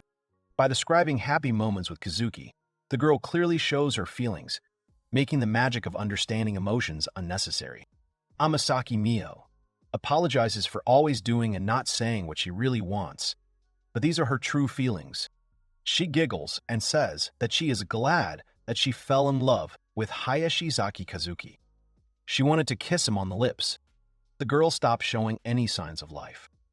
That magical blow struck her down and deprived her of that very treasure, life. Without saying much, Mio left this world. He couldn't protect her. He didn't have the strength to protect the girl who loved her. If only she hadn't trusted a coward like him. Amasaki Mio was lying on the ground. Hayashizaki Kazuki started to cry. It was very painful for him to lose his girlfriend. He noticed the feather Mio was wearing, a feather pendant that matched his. A new fashion trend called the silver apple, the same as his. She could use phoenix magic too. Kazuki recalls Limageddon's advice about the possibilities of magical summoning, knowing the risks of losing consciousness. Having made up his mind, he carefully lifts the girl up, and he kisses her, creating a strong magical bond. The young man casts a spell, symbol of destruction and resurrection, overcome the laws of this world. the heavenly bird Phoenix. If this is a completed call, if he manages to change fate, then a miracle will definitely happen. Phoenix warns that weak magic will result in the loss of personality. Bravely accepting the risk, Kazuki casts a spell that alters reality. Revival. The young man sees darkness and thinks he is dead. Countless memories have shattered into pieces and now revolve around this pitch-black world. His date with Mio, Kaguya's kindness, Kane, training, and everything from Nanohana's house, and his past life. A frosty winter day. His mother, who left him at the doorstep of the institute. Kazuki did not believe in the love of others, experiencing his mother's indifference. Asmodeus contemptuously declares that even the exhausted Kaguya lives for the love of him. It can't be that his thoughts are reality. He once believed in her bond with him. Phoenix appears behind Kaguya. He says that they do this for themselves, but it is for the sake of others that they make contracts with people and choose a king. A weakened Kazuki feels a call and a connection with those around him. Realizing the importance of being a king against a god, he opens his eyes. He is in his room in the witch's hut. He wonders how long he slept. The boy suddenly remembered Mio. He shouts for her and searches the rooms. Kazuki hopes that she is okay. She turned around and was glad that the young man had woken up. Hayashizaki Kazuki sees that Mio is alive. A shocked Mio returns Kazuki to bed, strictly forbidding him to get up. The young man obediently lies down, noticing that the girl had prepared for his awakening in advance, offering him rice porridge. Kazuki realized that the voice calling him belonged to Mio. He looks at her and asks why the girl is dressed like a maid. The girl remembers that he likes it, and thought that the young man would be happy to see her like this when he wakes up. Amasaki Mio scooped up some porridge with a spoon and walked up to the boy holding it to his mouth. She tells him to hurry up. She's a maid today. Waking up 5 days later, Kazuki eats the porridge Mio prepared, asking her if there have been any major changes in the past time. Loki has organized illegal mages, declared war on Japan, and is conducting secret attacks. The knights are hiding their countermeasures, and the remaining mages are waiting for a change of patron. Students are busy with assignments due to Loki's actions, and newcomers are not allowed to participate.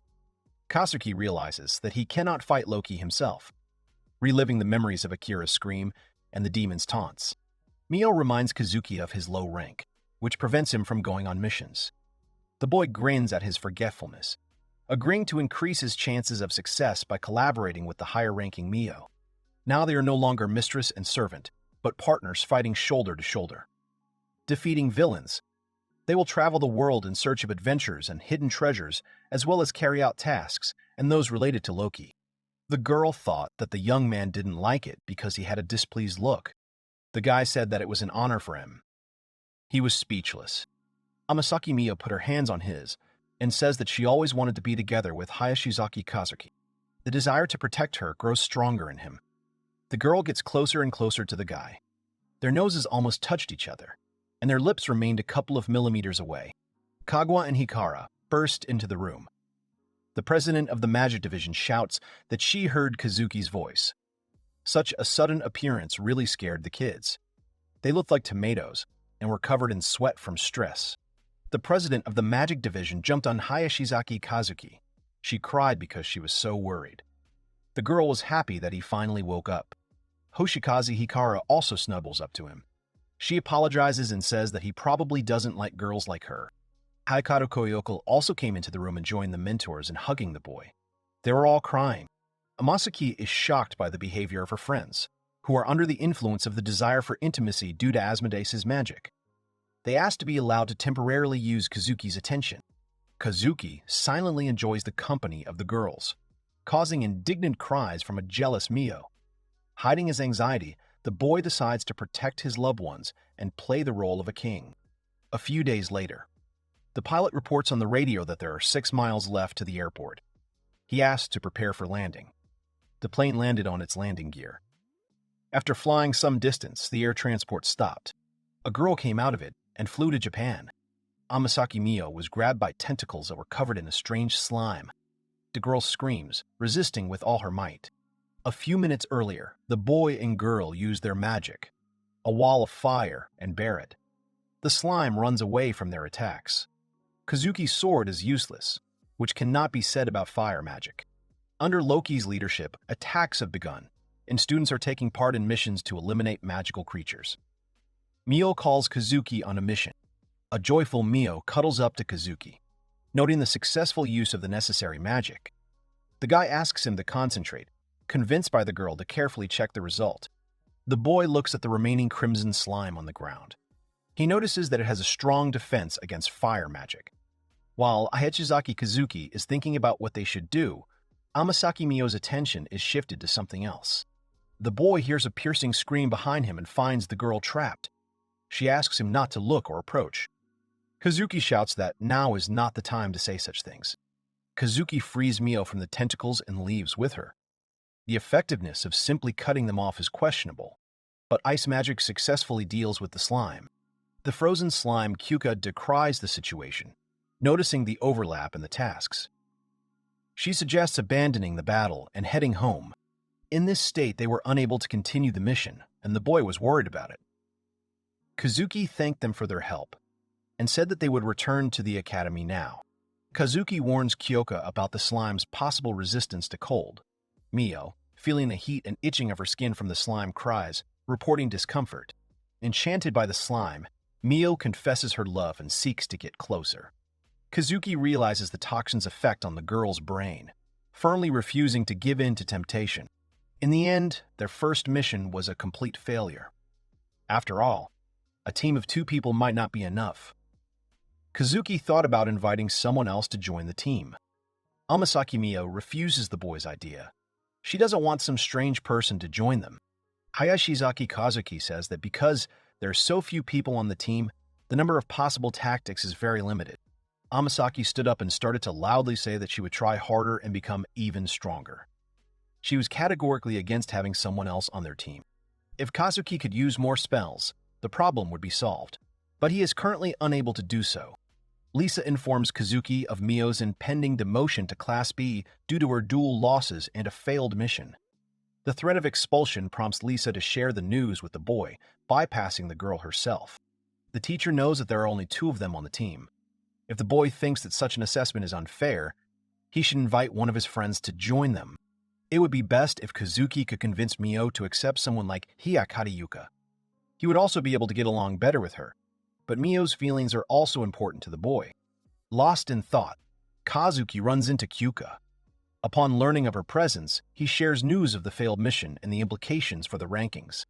The boy laughs and says that he is only in E rank. Kyuka's face changed from calm to gloomy and stern. She says it's unfair. They shouldn't have given a grade just because the task was failed once. Kazuki asks the girl about her concern for him. Kyuka explained that it wasn't because she cared about him. She was saying thanks for that day. Thanks to the boy, the girl successfully completed the task. Hayashizaki Kazuki realized that it was about the phrase about the characteristics of the slugs. Without his advice, Kyuka would have used ice magic on the slubs and lost her composure. Perhaps she would have fallen into a trap. They finished talking about the mission, and the boy decided to ask Hayakari to join their team. The girl thinks that he is asking for help because they failed the mission and found themselves in a difficult situation. Kazuki admits that he is weak. Kyuka says that the only weak member of the team is Amasaki Mio. At that moment, Mio came out from around the corner of the building. He heard the words that she could be demoted to B rank. The guys did not see the girl appear on the horizon. Mio appears, alarmed by the rumors of a status reduction. A calm Kyoka confirms the validity of the decision, listing the defeat in the duel and the unacceptable behavior after the mission. He also adds that, in that case, Mio won't be able to stay in the witch's hut. Amasaki doesn't believe these words. She refuses to accept them. Kazuki tries in vain to soften Kyoka's stance, accusing Mio of lacking outstanding abilities and losing to less experienced opponents. The tough girl hints at possible consequences for incapable students. A girl challenges Amasaki Mio to a duel. If she loses, she will be demoted to B rank. As Amasaki Mio and Hayakaru Kyuka put on their Dicarteo Bridgex, they are watched by the Magic Division President and Lisa Westwood.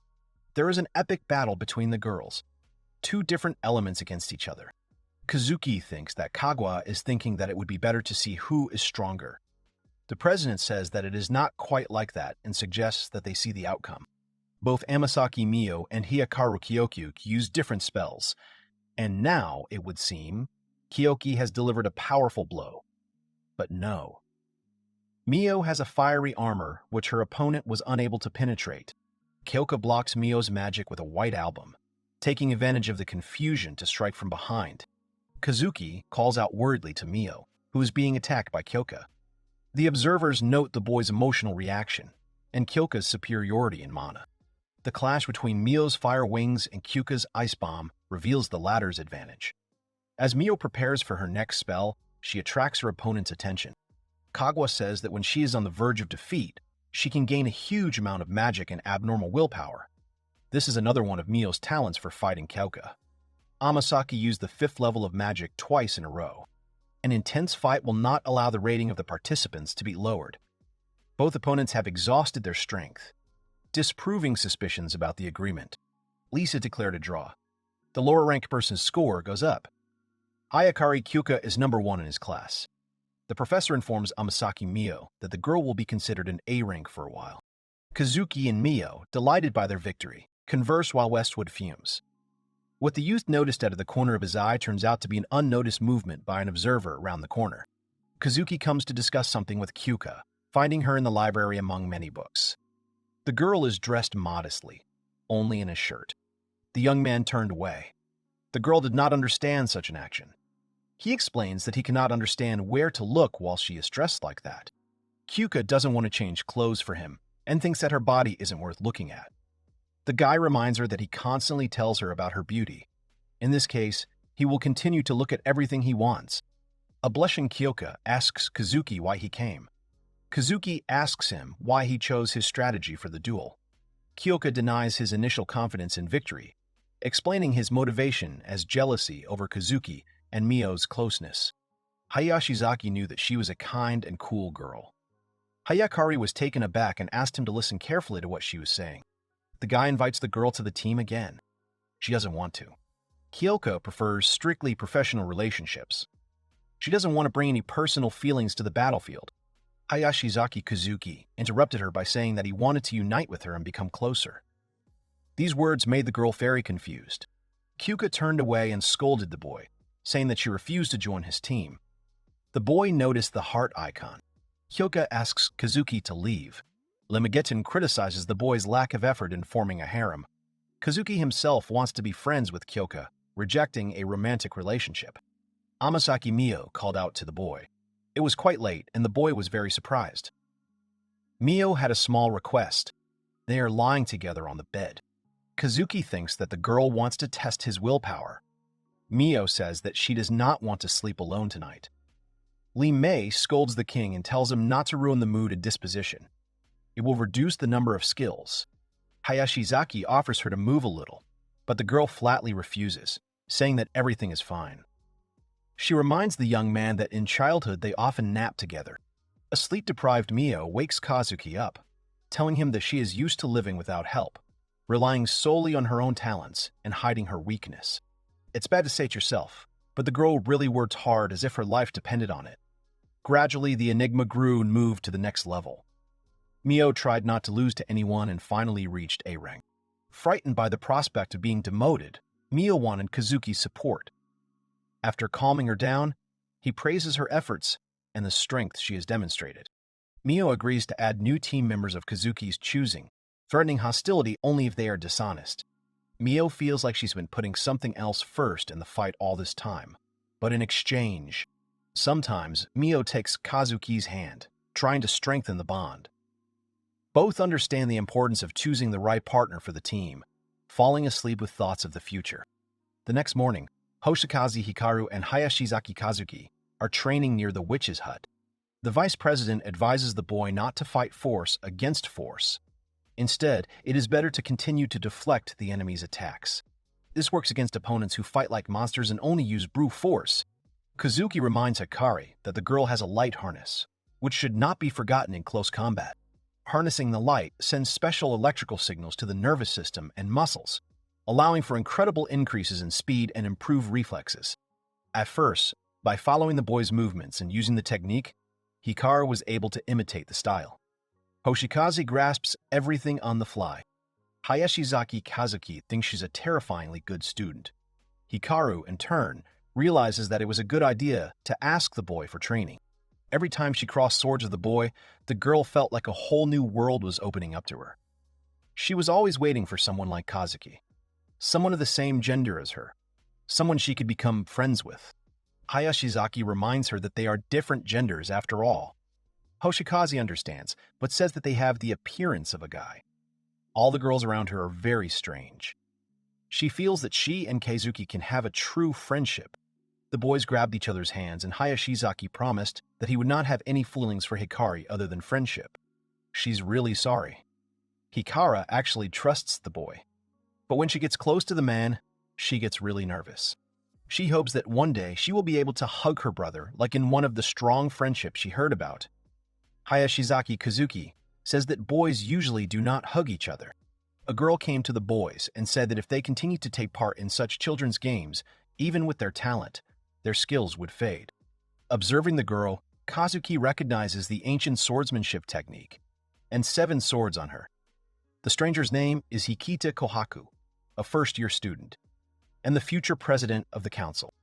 This girl's behavior reminds the boy Mio, who also headed herself as the student council president. Hoshikaze Hikara, as befitting the vice president of the student council, extended her hand for a handshake. But Hikita Kohatu walked past the girl as if she were walking through a ghost. The swordswoman completely ignored the vice president and walked towards the boy, saying that she had a request. Hayashizaki Kazuki noticed that the girl had passed by Hikari. Even she would be annoyed by this. He remembered Kagwa saying something about Hoshikaze having a strange, playful side. Hoshikaze Hikaru stands behind the girl and wants to test her skills. She draws her sword and prepares to strike. As soon as Hikita Kohatu opens up, the vice president attacks from behind. The girl failed. Kohatu tells the girl not to act like a child, trying to measure the tiger's strength. In the end, she could lose her life. The vice president of the Magic Council apologizes for his impudence. Returning to the discussion, Kazuki sees Hikata's concern, suspecting a duel is imminent. Hikita Kohatu, gathering her courage, tells the young man that she has come to ask for marriage with him. Kazuki has fallen out of reality. Hikata dreams of creating a unified sword style through marriage with Kazuki, strengthening the legacy of ancient Japanese swordsmanship. He understands her motives, sharing her respect for tradition. Hayashizaki Kazuki says that a girl shouldn't choose a partner just for something like that. Marriage is about wanting to be with someone who is truly important to you. Hikata complains about Kazuki prioritizing his personal feelings over his sword style, describing him as modern and herself as outdated. Putting the topic of the wedding aside, the girl switches to discussing the team, about a first-class team of fencing. She heard that Kazuki always failed while being in a team of mages. In that case, Kohatu suggests that the boy join such a team that she recently formed. She is stopped by the vice president of the student council of the magic division, who says that the boy cannot go on missions with only members of the swordsman school as his comrades. Ikeda explains the need for a magical title to enhance the authority of swordsmen by highlighting the continuing inequality in the academy, threatens passive participants with the status of dependent performers. In line with her goals, Hikita Kohatu wants Hayashizaki Kazuki to join her team consisting only of swordsmen. Everything is exactly as the girl said. With the results, they will try to raise the authority of the swordsman. Kohatu reminds him of the request in which Kazuki would take her as his wife. He feels sorry, but regardless of the reasons, the boy has no intention of leaving the team he formed, because he is in a team with a very important person for him. Hikita Kohatu said that she understands him and will respect his values. But then he simply declares that he needs to become more important than his friend. And if they become a couple, they will get married. The guy sees that the girl does not understand any romance and suggests that she just give up. Ikita Kohatu understands that she may be unworthy and does not understand the intricacies of gentlemen's hearts. But the girl definitely wants to win the heart of Hayashizaki Kazuki. He agreed to be her friend, so he asked the girl to drop all formalities and asked her to call him by his first name. Kikita is very embarrassed and has difficulty saying Kazuki's name. There is an awkward silence after which the girl runs away, admitting to being very embarrassed. Hoshikaze Hikara found the swordsman a little strange but cute. The young man understands that among the swordsmen, there are still those who hold a grudge against the mages. The same thing happens among the mages. The vice president of the magic division wasn't sure what she would do if the boy accepted the girl's offer and disbanded the team with Mayo. Kazuki values his partnership with Mio and is genuinely surprised by Hikaru's request. The latter suggests that Kagwa will continue the discussion later. After completing their training, the heroes head to the mansion to rest. The morning was eventful. When Hayashizaki Kazuki arrived to class, he was bombarded with questions about whether he had joined the team. His classmates wanted him to join them. The girls wouldn't give him a break. Kazuki explained that they wanted to think about forming a team some more, so he left the girls without an answer. Hayakari Kuka said that it would be possible to accept her classmate's offer instead of asking her.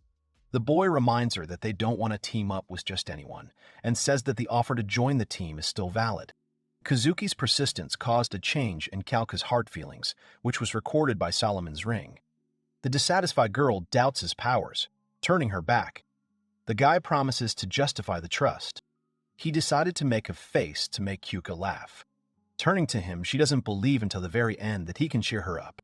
Using Hayashizaki's legendary move, Death's Single Gaze, Kazuki improves Kyaka's mood using a special skill that increases attractiveness. Professor Westwood abruptly interrupts the lesson, addressing the students with disdain. Surprised by Kazuki's unusual appearance, she listens to his explanation of the influence of aura. Westwood introduces the new student to the class, banning noise. The students are amazed, because the school only accepts those with an enigma, which was obtained at age 14. A girl entered the classroom. Her name is Charlotte Liebenfrau. The new student flew here from abroad. The professor introduced a relative, Charlotte Liebenfrau, who has Japanese citizenship and equal magical abilities, despite moving straight to senior class at the age of 14. Charlotte prefers the name Lotte. Kazuki notes her fluency in Japanese and the girl's sense of secrecy, having caught her attentive gaze. Noticing Lotte's gaze, Kazuki realizes the absurdity of her facial expression. Admiring the resemblance to the anime hero, the girl focuses on the peculiarities of pronunciation. The first years are called to the council office, where Hikara awaits their arrival. The president appears, introducing the newest member of the team, A-rank Charlotte Liebenfrau, which astonishes Kazuki. The professor tells Hayashizaki Kazuki that this may confuse him, but he should know that the girl is not an ordinary student right now. Charlotte Liebenfrau is an exile from the Duchy of Senmont in Northern Europe. Even without any rights to inheritance, she is the daughter of the Duke who currently rules Senmont. Lotte is a foreign princess.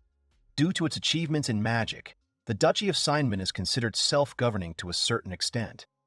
However, it is essentially ruled by Germany, a small country in Northern Europe. The 6 leading magical powers, Japan, the United States, Germany, Italy, Russia, and China, protect their interests with divine powers, controlling states without such protection. The 7 magical powers avoid diplomacy, strengthening their own faith in their patron gods, while the 72 Pillars of Solomon act differently. Since the end of the Second World War, due to the birth of magic, the flow of international unification began to collapse. If a war were to break out between religious nations now, the thought of the destruction of the world would not be so far from reality. Magic is new in Senmont. The European aristocracy are the bearers of the gift. For safety, Lotte is sent to study at the academy. Lotte is now nothing more than an outcast and is ready for any treatment. Kazuki realized that here they could keep an eye on her, just like they could on him. Amasaki Miel understood why the professor lied and said that the girl was her relative. Because of her dialect, it would be impossible to pass her off as Japanese. Lisa Westwood confirmed this, but 3 days had already passed since Lotte arrived in Japan, and in those 3 days, she had learned it. With the help of mind induction magic, she traced the relationship of consciousness and emotions with language and correlated their language with their native language. The girl is considered a genius in mind induction magic. Just like Hoshikaze learned the sword style, Hayashizaki Kazuki thought about it. Why did Lotte run away from her own country? If possible, he would like to ask and find out. The boy started to say the word teacher, but Kyoka interrupted him, saying the same thing. Hikari asks the professor why Lotte ran away from her own country. She asks him to tell them. Lisa Westwood allowed the boys to show her power. Charlotte Liebenfrau began to read the spell, and the light of summoning magic appeared.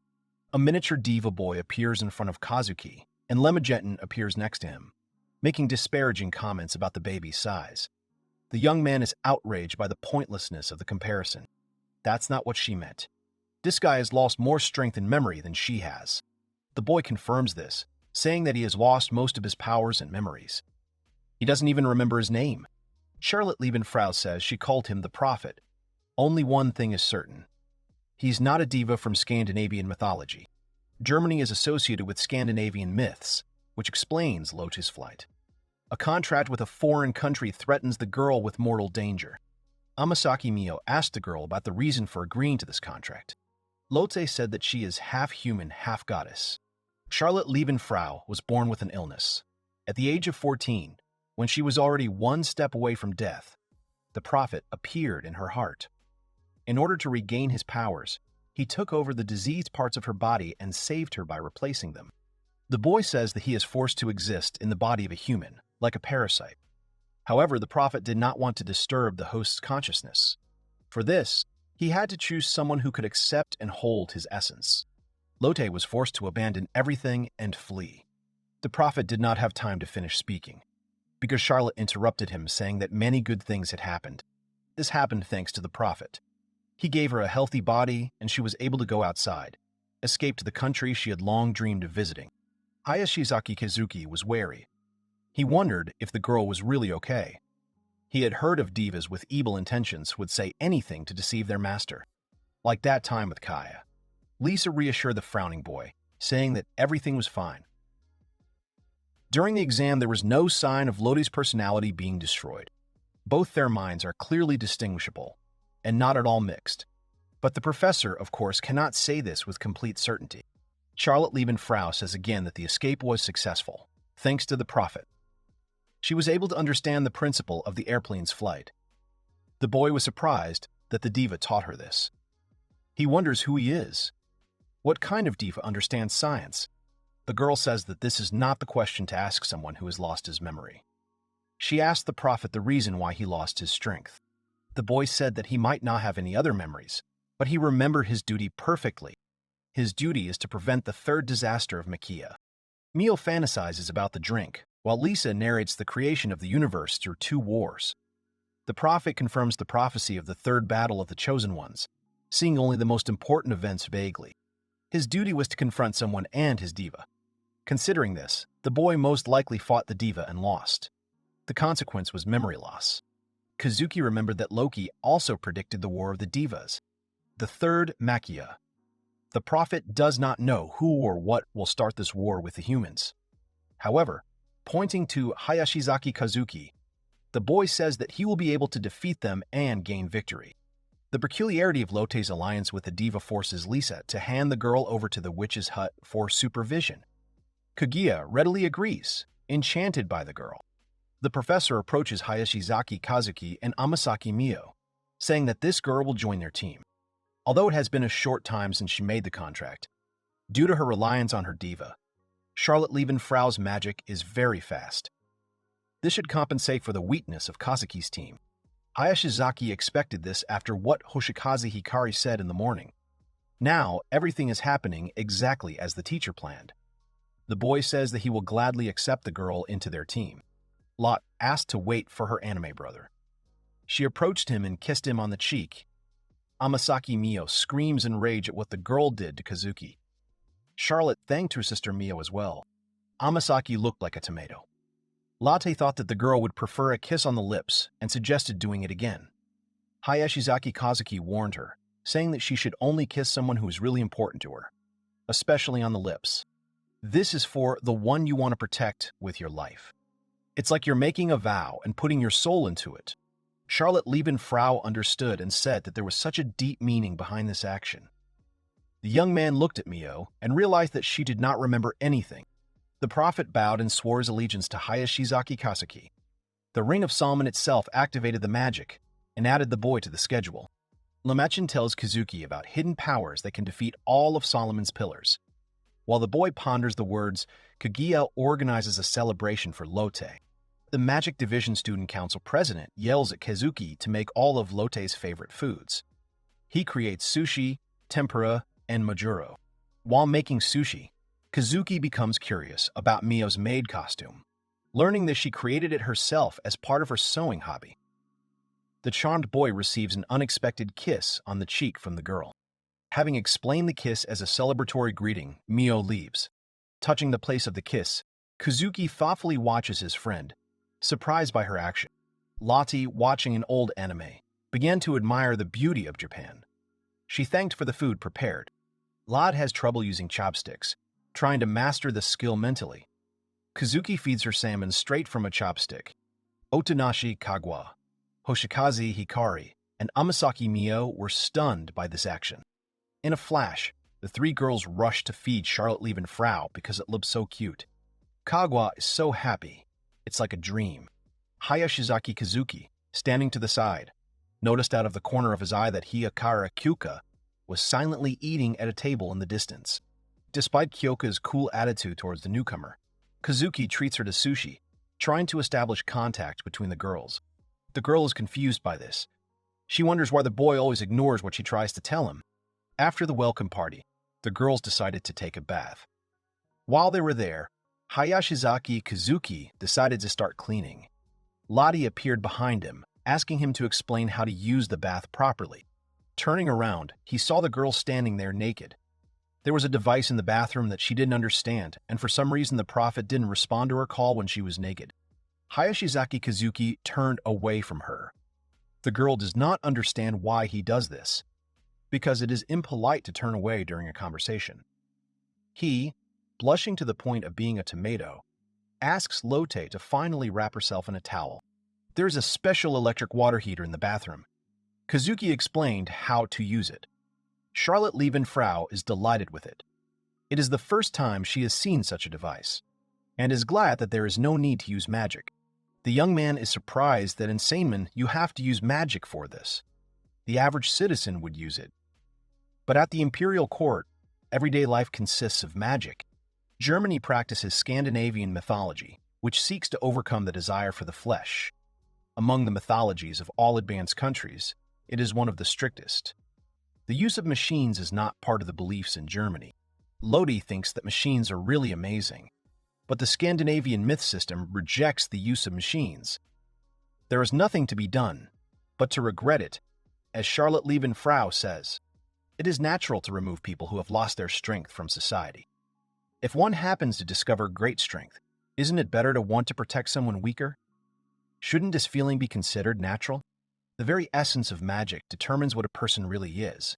This is the basis of human rights. A thoughtful Kazuki loses his pants thanks to Lotte's efforts, who suggests they take a bath together. Kazuki explains to Lotte that nudity is only acceptable in close relationships, using the rom-com analogy. The girl blushes at the thought. The girl thinks that she is now fallen because the way she looks now is not something that should be shown to a guy. Kazuki assures her that he did not look and saw absolutely nothing. In the end, such things do not bother him at all. Embarrassed by the simplicity of behavior in love comedies, Lotte asks to forget the incident. Lumajetin advises to get down to business, leaving the bathroom. Hayashizaki Kazuki finished taking a bath and was returning to his room. He noticed that the door was slightly open. When he entered, he saw Kagwa sitting on the bed in her battle attire. Kaguya allays Kazuki's concerns about the symptoms by drawing his attention to another question. Taking his cheek, she mentions the numerous kisses he has received, leaving him stumped. Leaning towards Kazuki, Kaguya sadly laments the boy's constant communication with Mio, leaving her alone, suffering from loneliness and jealousy. The girl began to talk to herself out of sadness. Kagwa whispered to him that she had heard what the knights were talking about while they were on the mission. They were saying that the Scandinavian knights had already sent a request to Japan to extradite Lotte. Of course, if Japan were to hand Charlotte Levenfrau over to Germany, nothing but a death sentence awaits her. Japan, of course, has no intention of doing so. In any case, Japan is not the only religious country. If these countries were friendly, there would be no doubt that this would turn other countries against them. Germany doesn't care about Lotte's fate. She will cooperate with them in capturing Loki. Elite Scandinavian knights arrive in Japan for a month-long joint operation. As an object of hatred in mythology, Loki will soon be captured. There is still a chance to save Kaya, so Kazuki wants to destroy Loki with his own hands. However, he cannot participate in the hunt for him now due to his uselessness. Kaguya is a little jealous of the boy's concern for Mio. Hayashizaki Kazuki should focus on becoming stronger. Otherwise, he won't be able to protect anyone. That's what Otonashi Kaguya tells the boy. The young man realizes that the girl is right, and he should stop fooling around. The president says that he, for example, should be more persistent in trying to go all the way with Kaguya. Hayashizaki Kazuki suddenly realized that the Magic Division Student Council president had heard about the power of Lemageddon from Professor Lisa. He grabbed her shoulders and pushed her away from him, to go all the way with Kaguya. Even if he said to finish with a girl like her, the boy doesn't know what to do. The president says that when he stares at her like that, it's 100 times more embarrassing than when she hugs him. Kazuki lets go of his hands, and an embarrassed Kaguya runs away, asking to forget the conversation. Before leaving, she reminds him of the important information, blushing and saying goodbye. The young man realizes the urgency of action before Loki is detained. Kane points her finger at Hayashizaki Kazuki, shouting that he has been acting promiscuous and lecherous lately. The young man never thought that the day would come when he, the fool, would criticize her. The sister is outraged that the boy is going to study with a beautiful girl. She thinks that he intends to rise to the level of adulthood. Kazuki says that in exchange for teaching him Kenjutsu, Hoshikaze will teach him magic. Hikari asks Kanai not to be so touchy. The vice president says that compared to her, Kanai is so cute that she can't be described in words. She lifts the fencing division president's head with her hand to look at her cute face. Kanai's older sister rushes to warn her brother about Hikari's suspicious aura. Kazuki calls his sister beautiful and charming, causing her embarrassment. The vice president of the Magic Division asks the boy not to joke like that. He won't be taken seriously when it's really needed. Charlotte Liebenfrau came running to them, looking for Hayashizaki Kazuki to talk to him. She started talking about last night. Lodi cheerfully and sincerely says that she doesn't mind now. Last night she walked around Kazuki without clothes. Hoshikaze Hikari and Hayashizaki Kanai heard this. He doesn't understand why Lode came running and said this now. The older sister is furious about this. She grabbed the hilt of the sword. This is the worst scenario in his life. While stopping his sister's attack, Hikaru points out the growing number of inhabitants of the witch's hut. Kani is vehemently opposed to the foreign guest, demanding that Lotte be personally checked. Akita Kohaku runs up to Kane, shouting that she will take on the testing of the creatures that want to follow Kazuki herself. The president of the swordswomen is interested in the reason for Hikita's appearance. An outstanding first year joins the student council, but causes trouble. Caught in the bushes, the girl makes excuses about important business with Kazuki. Hikita brought lunch, proposing to Kazuki to marry, proving her suitability as a bride. An angry Kanai resolutely claims the right to become the young man's wife. The girls sort things out. They also touch on the topic of Otonashi Kaguya. The boy asks to talk about the president of the Magic Division in the student council office. Kanai calms down and says that what's more important now is that Charlotte Liebenfrau is trying to get closer to Kozuki. Lotte realized that she was being challenged to a duel. In other words, if she won, she could stay with the others in the witch's hut. If that was the case, the girl agreed to do so. The upcoming fight is declared unofficial. The participants are required to avoid damage. Lotte begins using summoning magic, transforming into an opponent's waiting form. Charlotte Liebenfrau's battle attire turns out to be a bikini. The student council vice president announces the start of the duel. Lotte uses a heavy magical weapon, the Mitralis, in her fight against Hikita Kohaku. Kazuki is stunned by the girl's level of magic. Hikita easily deflects the bullets, showing off his excellent reflexes. Kanae explains the effectiveness of the intuitive technique against magic, given the weakness of the bullets. Lotte doesn't have the stopping power needed to fight the swordsman. Kohaku wanted to strike, but thought she miscalculated something. But no, she imagined it. It's a Zeusenhofer. Charlotte Liebenfrau has armor polished with protective magic. Hikita Kohaku shouts to the girl that she has proven herself to be quite resilient. However, if she hits a crack in the armor, she can win. Charlotte Liebenfrau activated the collider field. She wore a huge suit of armor, like a robot. She shouted at her opponent that she should not be underestimated. In that case, the swordswoman decided to strike with her sword. She almost did. But she felt the gaze of the Fencing Division Student Council President. Oshikaze Hikara shouted that the match was over. Continuing will be a hindrance to others. What can we say about the fight? Charlotte Liebenfrau won. The girl is jumping happily. Now nothing will stop her from being with Kazuki. After losing, Hikita becomes upset, realizing her skills are lacking. He asks for a chance to eat his own bento. The duel revealed the girl's inner fragility, while simultaneously showing Lotus' potential. Of course, the professor mentioned Charlotte's quick summoning, but there is a problem with the pattern of her magical attacks. The boy later wants to ask Lisa about it. Kazuki consults with the professor about Latte's additions to the team. While talking about the duel, the young man describes the potential of a group with Latte and looks for ways to combine heat attacks. The professor addressed the boy as if he were trash, saying that they should try an electrical attack. If they looked at the wound, they would easily know the difference. There are two aspects to electrical burn. First, electrical burn occurs internally. So even if the enemy is covered in heat-resistant skin or armor, the damage occurs internally. It will still be effective. Second, an electrical attack can destroy the nervous system. Many animals use electrical signals. A strong charge will have an effect on this activity. People also use a shock to start the heart, or vice versa. Traveler Hikara has mastered the use of electricity to strengthen her body. According to the teacher's recommendations, electrical attacks are optimal against the slugs in the mission. Kazuki accepted. They use the same method of controlling their body. Their body consists of a core that sends electrical signals to organs made of mucus. So if you pass a strong current through them, they will die, and only mucus will remain. Teacher Lisa praised Kazuki's intellectual qualities for asking questions. She advises the group to experience the benefits of Lada's participation in the Saturday Challenge, in order to keep Amasaki Mio's rank from dropping. The boy wonders if things will really improve because Lotte joined the team.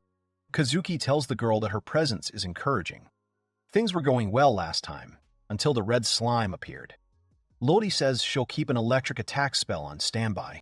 Amasaki Mio points to the guys on the other street. The Japanese knightly order wears white uniforms and one person in black. These are German agents. They are most likely hiding the search for Loki. The arrival of German elite fighters in Japan for a month to defeat Loki is actively covered by the press, but the details of the negotiations remain classified. It was considered bad luck that they saw them now. Charlotte was very afraid and she clung to Kazuki. First of all, the young man should calm her down. On the other hand, Mio joined in. The girl is a little jealous. Because of this, Hayashizaki Kazuki had a hard time walking, and so they began again. Mio was grabbed by the tentacles for the second time. The boy tries his best to help his partner. Amasaki is freed from the creatures, and Kazuki yells at Charlotte to use an electric attack on the red slime. Lotte uses a collider field to fire electrical charges at the slime. Mio uses wings of wings to burn them. After completing their work, the heroines fell into a slimy substance that affected their minds and provoked an obsession with Kazuki. The young man decided to cleanse them in a nearby lake. They were fooling around, splashing around in the water. The area around the lake is returning to its previous state. The entire region is basically cleared. After that, we'll have to go deeper. Hayashizaki, standing on dry land, was called into the water by the girls. They washed off all the slime. But the boy noticed that the girl's clothes had become completely transparent. Confused, Kazuki looks away, fearing the consequences of getting his uniform wet. Going to check out the surroundings after spotting a fox. The young man explores the area, driven by curiosity about the unknown ahead. Looking up, he discovered a shrine in the dungeon. Amasaki Mio, Charlotte Liebenfrau, and Hayashizaki Kazuki found a divine blade in a dungeon. A sacred weapon that possesses powerful magic and is capable of causing strange phenomena by drawing on the power of its owner. Since this divine blade originally belonged to the temple, it most likely turned into a sacred weapon when magical powers filled it. When touched, the blade begins to absorb magical powers. Mio suggests that this blade might be somehow connected to one of the Japanese legends and, as a test, suggests seeing what it is capable of. Hayashizaki Kazuki wanted to start the inspection, but someone stopped him at the door, saying that the acquisition of personal sacred weapons was strictly prohibited. The girl and her partner demanded that the guy hand over the blade to her personally. The guy was surprised by the level of the order's envoys and explained that he intended to hand over the sword along with the report. The girl brazenly snatched the blade from Kazuki's hands and barked something about a swordsman who was a child and possessed a sacred weapon. Turning around, the brazen girl told her partner named Kondo that they were leaving. The three boys followed the pair in silence. Amasaki Mio indignantly shouts that they shouldn't be so impudent. Lotte shouts that such charlatans will never become as strong as Kazuki. The young man, in turn, suggested leaving everything as it is and moving on. However, Kazuki says quietly, it was precisely because the sacred weapon was a sword that he wanted and had to do this. Charlotte Lieben Frau, Amasaki Mio, and Hayashizaki Kazuki fight fair and square against various monsters to clear the area of evil. The boys are done. All the enemies are defeated and the natural scenery is almost restored. This dungeon is completely cleared. Amasaki is happy about this because they were able to complete their task. That's it. Kazuki seems to have used up all his magic power, although he still has some left. The mentor said that they have a pretty good team. If the guys continue like this, then maybe they'll be given other tasks. Charlotte sat down to rest, causing concern among her colleagues. Mio and Hayashizaki were worried, but Liebenfrau explained that everything was fine. The girl simply got tired quickly because she had spent her entire life in bed. Kazuki offered to carry Lotte, which she happily agreed to. Mio is outraged that he would do this. Hayashizaki Kazuki wanted to say that it would be awkward to carry two people at the same time, but something distracted him. It even scared him a lot. Mio noticed the strangeness on the boy's face, who suddenly shouted about feeling a huge flow of magic. Amasaki also felt this flow, and Kazuki was confused about where so much magic came from, thinking that the area had already been cleared. It was a blonde female knight. She noticed that the team had cleared the dungeon, meaning they had enough strength to celebrate. The mysterious stranger began to chant a spell. She possesses cleansing magic. The magician rushed towards the kids and Hayashizaki Kazuki shouted for the girl to fight the enemy. The boy asks why she, a German knight, is attacking them. She screams that he's pathetic, although Kazuki screamed that no one wants to fight her. Hayashizaki received a blow from the female knight, noticing that her strength had increased dramatically. His hands went numb from the attack. The knight asked why the boy was silent, and Kazuki responded by casting a spell. Kazuki's wall of fire did not harm the girl. She mocked the weakness of the attack and challenged the hero to show his maximum strength. Realizing defeat, Kazuki thought only about running away. Behind him, a girl's voice was heard, asking the knight what he was doing here. Turning around, Hayashizaki Kazuki saw that it was the knights who had brazenly taken the sacred weapon earlier. This pair recognized the German knight. The enemy noted that she sees people who know her. This is the Loki suppression team. The girl reported an attack on the object and sent Kondo forward. Kazuki warned the boy not to approach, but Kondo tried to attack and was instantly deprived of his weapon, thrown away by the German girl. The German girl is disappointed in the guy, deciding to kill him. To save his friend, Kazuki distracts the enemy by attacking her, but is protected by a shield. Kondo thanks him, but the hero tells him to run while he has a chance. Kazuki calls Mio to go up to level 5. The knight is surprised that he is fighting the schoolboy, recognizing his abilities. Kazuki counters that no one evaluates anyone, and reminds him that they were talking about escaping, which the knight finds amusing. If they were talking about running away, she would not hold back any longer. The rival made them prepare and began to read the spell. The girl shouted for everyone to enjoy fighting her until the very end. She calls Firnung, Thor's mother, to bury everyone. Kazuki was hit by a powerful energy blast, receiving serious injuries. His friends are concerned about their comrade's condition. He himself realizes that he cannot be saved and worries about his friend's safety. The explosion resulted in the appearance of a terrible giant.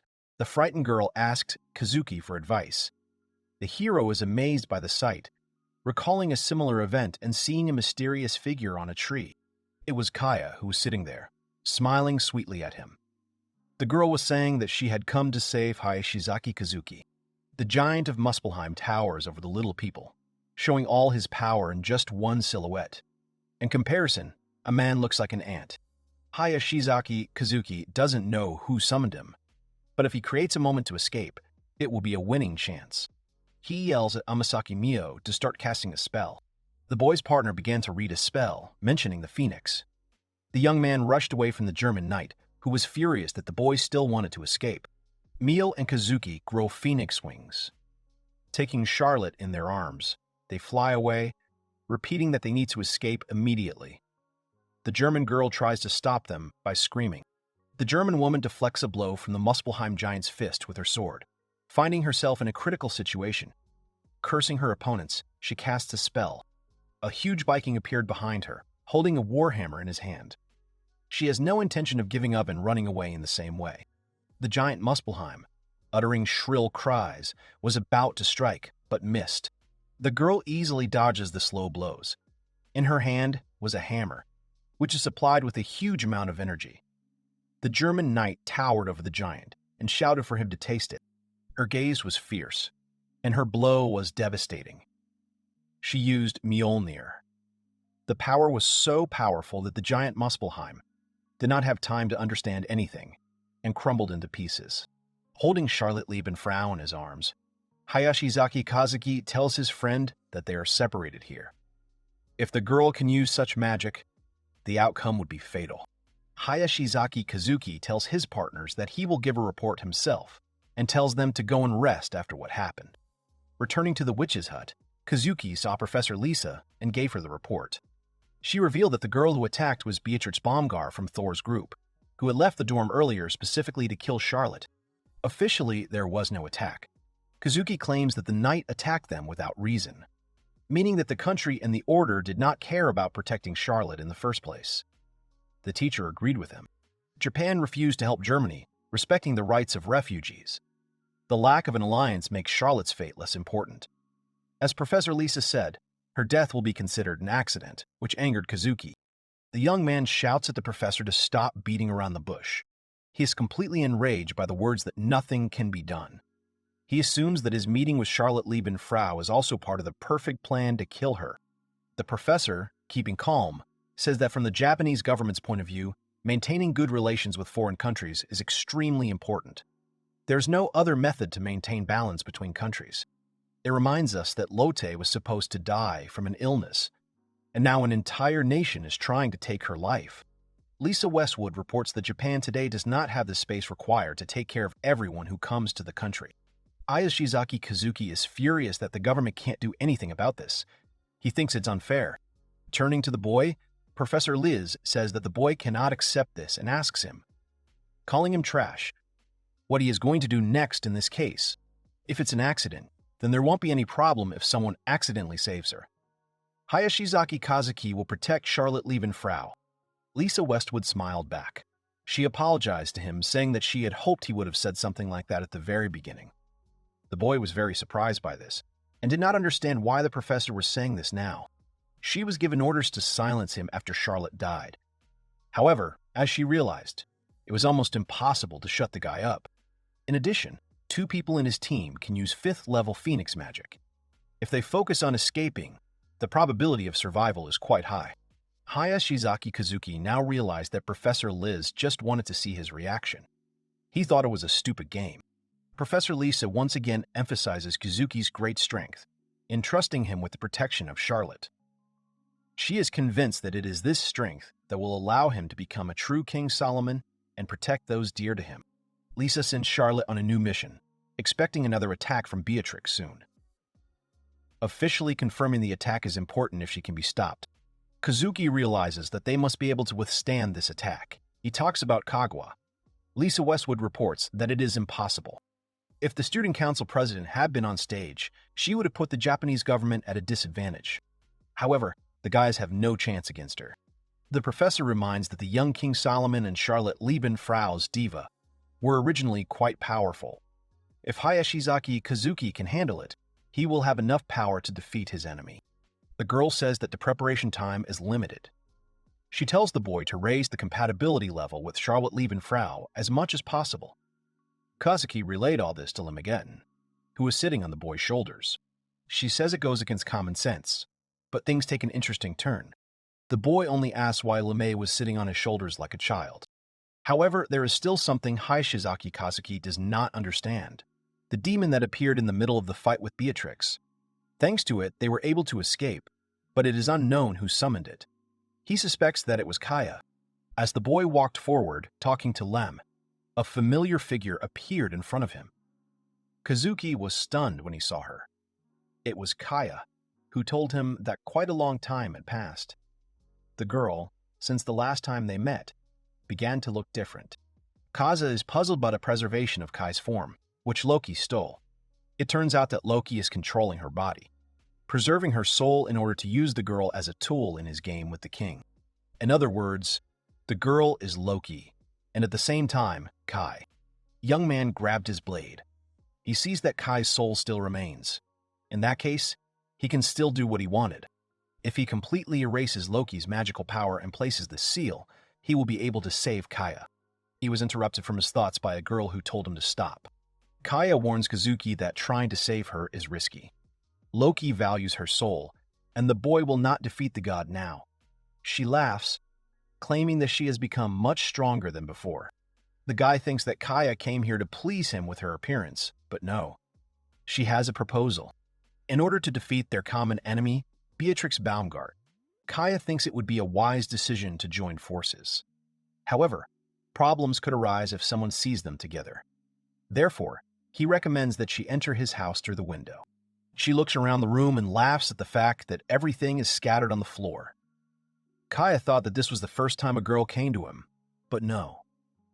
The residents of the mansion come here all the time. The girl says that for some reason she wants to beat up all the girls in this mansion. Hayashizaki Kazuki says that Loki is really inside her. After these words, a skull appeared. The boy looked at the board and saw that Kaya had appeared there with a 50% sympathy level. Kazuki doesn't understand why he needs to win Kaya's heart, but it's proof that she sincerely wants to cooperate with the boy. The spirit-wounded Loki wants an alliance with Kazuki, dreaming of fighting with swords despite the risks and weakness. Kaya finds the idea absurd. Hayashizaki Kazuki angrily replies that the only abnormal one here is the girl. He reminds her that he did not agree to work together with her. Kaya, sitting on the bed, calls the boy stubborn. Since she can use Loki's power, the girl will be a good helper in battle. She realized that he does not want to agree because of Loki. The guy says that this is exactly the case because he does cruel things. Kaya answers the young man that Loki is not as bad as he seems from the outside. Loki was supposed to take revenge on the Norse gods and bring chaos to the world. So she attacks the knightly order and unites illegal magicians to gather comrades. But Loki constantly tries to avoid killing people. As Kaya says, Loki is going too far and could kill someone just like Amasaki Mio. These words anger Kazuki. Of course, the boy had never heard of him killing anyone. The young man did not finish speaking because the girl interrupted him. Hayashizaki is more concerned about the emergence of illegal magicians. There are cases of them devouring the souls of their victims. She was scared at first, too. When Kaya was absorbed, the girl felt very good. These words throw the boy off his stride. Kaya explains that initially, the people who were involved in illegal contracts were mostly those whose hearts were consumed by chaos. Chaos, the desires and impulses of living beings, who are unable to reject the illusion behind the veil of legends. The gods will begin to use the concept of norm as a source of control over people and will spread chaos from behind the scenes. For Hayashizaki Kazuki and his mentality, it is impossible to comprehend the nature of chaos. The 72 pillars of Solomon are aligned. There is neither order nor chaos. For Kazuki, as a basileus, a monarch with hereditary power, this will be of great importance in finding allies. The girl did not finish, because the guy continued the sentence for her. In other words, to fully understand Loki, he would need to join forces with him. Kazuki assumed that was what Kaya was trying to tell him. The girl jumped on his neck to hug him, joyfully exclaiming that the boy had hit the nail on the head. She just wanted him to think about who she was now. About Kai. They need to come up with a plan. She only has Loki's wiles, but the girl can give an idea of how they should fight. After all, Loki is her diva, and he knows Thor's abilities. Hayashizaki Kazuki will mainly deal with melee attacks. He should interrupt the enemy's other attacks to drain Beatrix Baumgart's magic power. Although, if Thor manages to cast high-level spells, it would be better to think about how to escape from the battlefield unharmed. However, If they focus on escaping, they will be unable to do anything if they are attacked. Almost all of Thor's summoning spells have the weakness that they can only be summoned during combat. Thor is the one who hears the voices of warriors only in the thick of battle, and therefore his scope of usable tactics is narrow. In other words, if Kazuki can repel the knight's attacks, it will be a battle of endurance. Come to think of it, after trying to attack last time, her magic power didn't seem to have diminished at all. She has a full set of armor, which grants protection. Attack methods that deal piercing damage will be most effective. Hayashizaki Kazuki recalled attacks with internal effects, electrical attacks that Charlotte Liebenfrau possesses. In addition, Beatrix Baumgart brought from Germany a shield that could withstand even the fiery iron fist of the giant of Muspelheim. This is the legendary sacred weapon, Slaven. It has absolute resistance to fire. It goes without saying that Amasaki Mio's flame is nothing more than a simple toy while Beatrix Baumgart holds the shield. Hayashizaki Kazuki realizes that even with such valuable information, the knight is still a very powerful opponent. Kaya notes that with proper preparation, everything should go smoothly. During these days, the boy is going to put in maximum effort to eliminate the demons. But Hayashizaki Kazuki's main task will be to raise Charlotte Liebenfrau's compatibility level as much as possible. The boy feels trapped, and Kaya reminds Lotte of Diva's power. Even the professor doesn't know the whole truth about the prophet, the girl notes, saying goodbye to Charlotte. This irritates him. Instead of being alone with Charlotte, he suggests inviting Amasaki Mio along to strengthen their team. If Lotte feels at ease, her compatibility level should increase. Kaya calls Hayashizaki Kazuki idiots. If he wanted to take it as a bet, then being alone with Charlotte Liebenfrau would give the boy a better chance. Kaya hinted that despite being related to Mio, Lodi was still a girl. Hearing this, Kazuki thought about it. Then Kaya said that she missed the last train and suggested spending the night together, feeling conflicted inside. Aishizaki Kazuki opened the window, telling her to go straight ahead first, then turn left, and then go as far as possible. Kaya was upset by this answer. While filling a glass with water, Kazuki pondered the difficulty of increasing his connection with Charlotte, doubting whether he was doing the right thing. Deciding to discuss it with her, he came to the conclusion that a conversation was necessary. Charlotte Liebenfrau appeared in the kitchen, drinking milk. She learned from anime that people do this in Japan after getting out of the bath. Also, Lotte heard that her breasts will get bigger if she drinks milk. I wonder what came over her. She didn't think about such things. She doesn't have such big curves. She's embarrassed because her body is small and thin. She considers this only the beginning. The guy notes that the girl will steadily mature. Lotte agreed, but fell silent. Charlotte Liebenfrau asked Hayashizaki Kazuki about the girl who attacked them at the end of the quest. She realized that her target was the girl. Charlotte laments that she brings only trouble to those around her.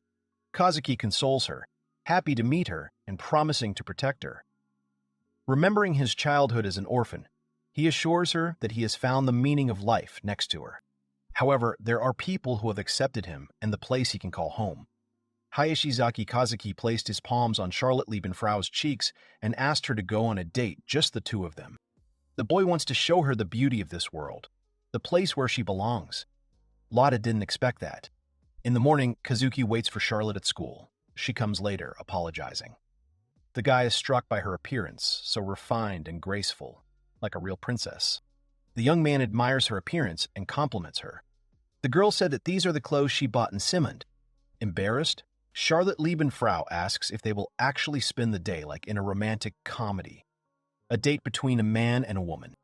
Hayashizaki Kazuki suddenly placed his hand on Lodi's thigh, something she hadn't even suspected.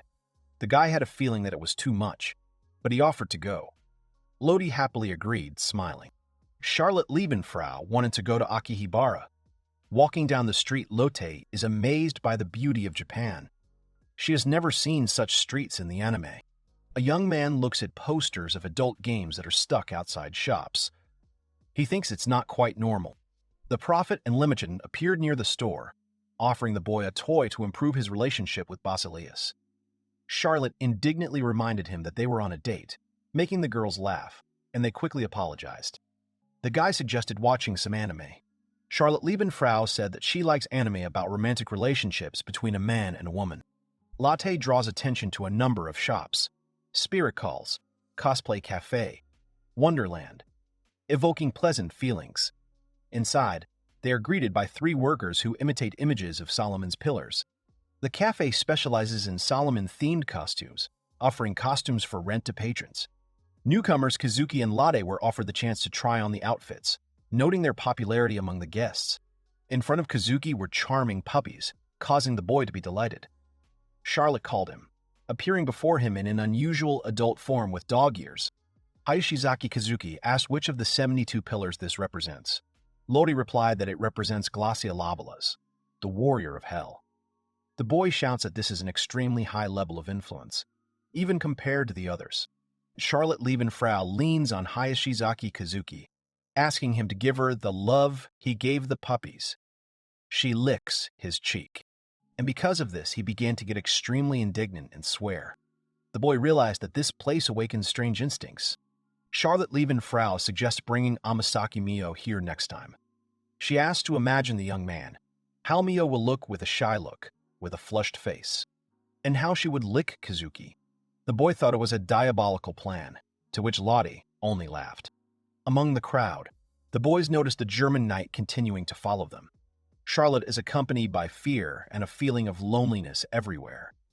Supporting his friend, Kazuki gently puts his hand on her shoulder. He reassures her that everything is okay because he will be there for her. Charlotte Liebenfrau has another place she would like to visit with the boy, a photo booth. In Semund, powerful mages are perceived as a threat. Charlotte's life is like a candle in the wind. Many are ready to extinguish it, use it, and despise it. The girl's circle is guided by secret motives and deception. However, ever since Lotte came to this country, Kazuki has been addressing her as an individual and saying that he will protect her. This makes her so happy that her heart beats faster. She screams that she loves Hayashizaki Kazuki and leans against him while taking pictures in a photo booth. If there is a future, she wants to develop a special romantic relationship with him. Lade thinks that she is too spoiled. Charlotte gives Kazuki a photo album of their day. While happily looking at the pictures, the guy notices that the girl has secretly kissed him on the cheek, making the shots especially touching. The bespectacled man who called Kazuki turned out to be Lisa Westwood's employee, Kenjutsu practitioner, Sohara Hisatsuba. He greeted the boy warmly, but noted that he did not understand his fighting style. Kazuki acknowledged Hisatsuba's skill with the sword, and suggested that learning from him would help Kanai's students succeed. The man good-naturedly appreciated the praise. He said that there were actually people who wanted to talk to Kazuki. The man opened the door and asked the boy to come in. At the table sat both Kondo and that girl.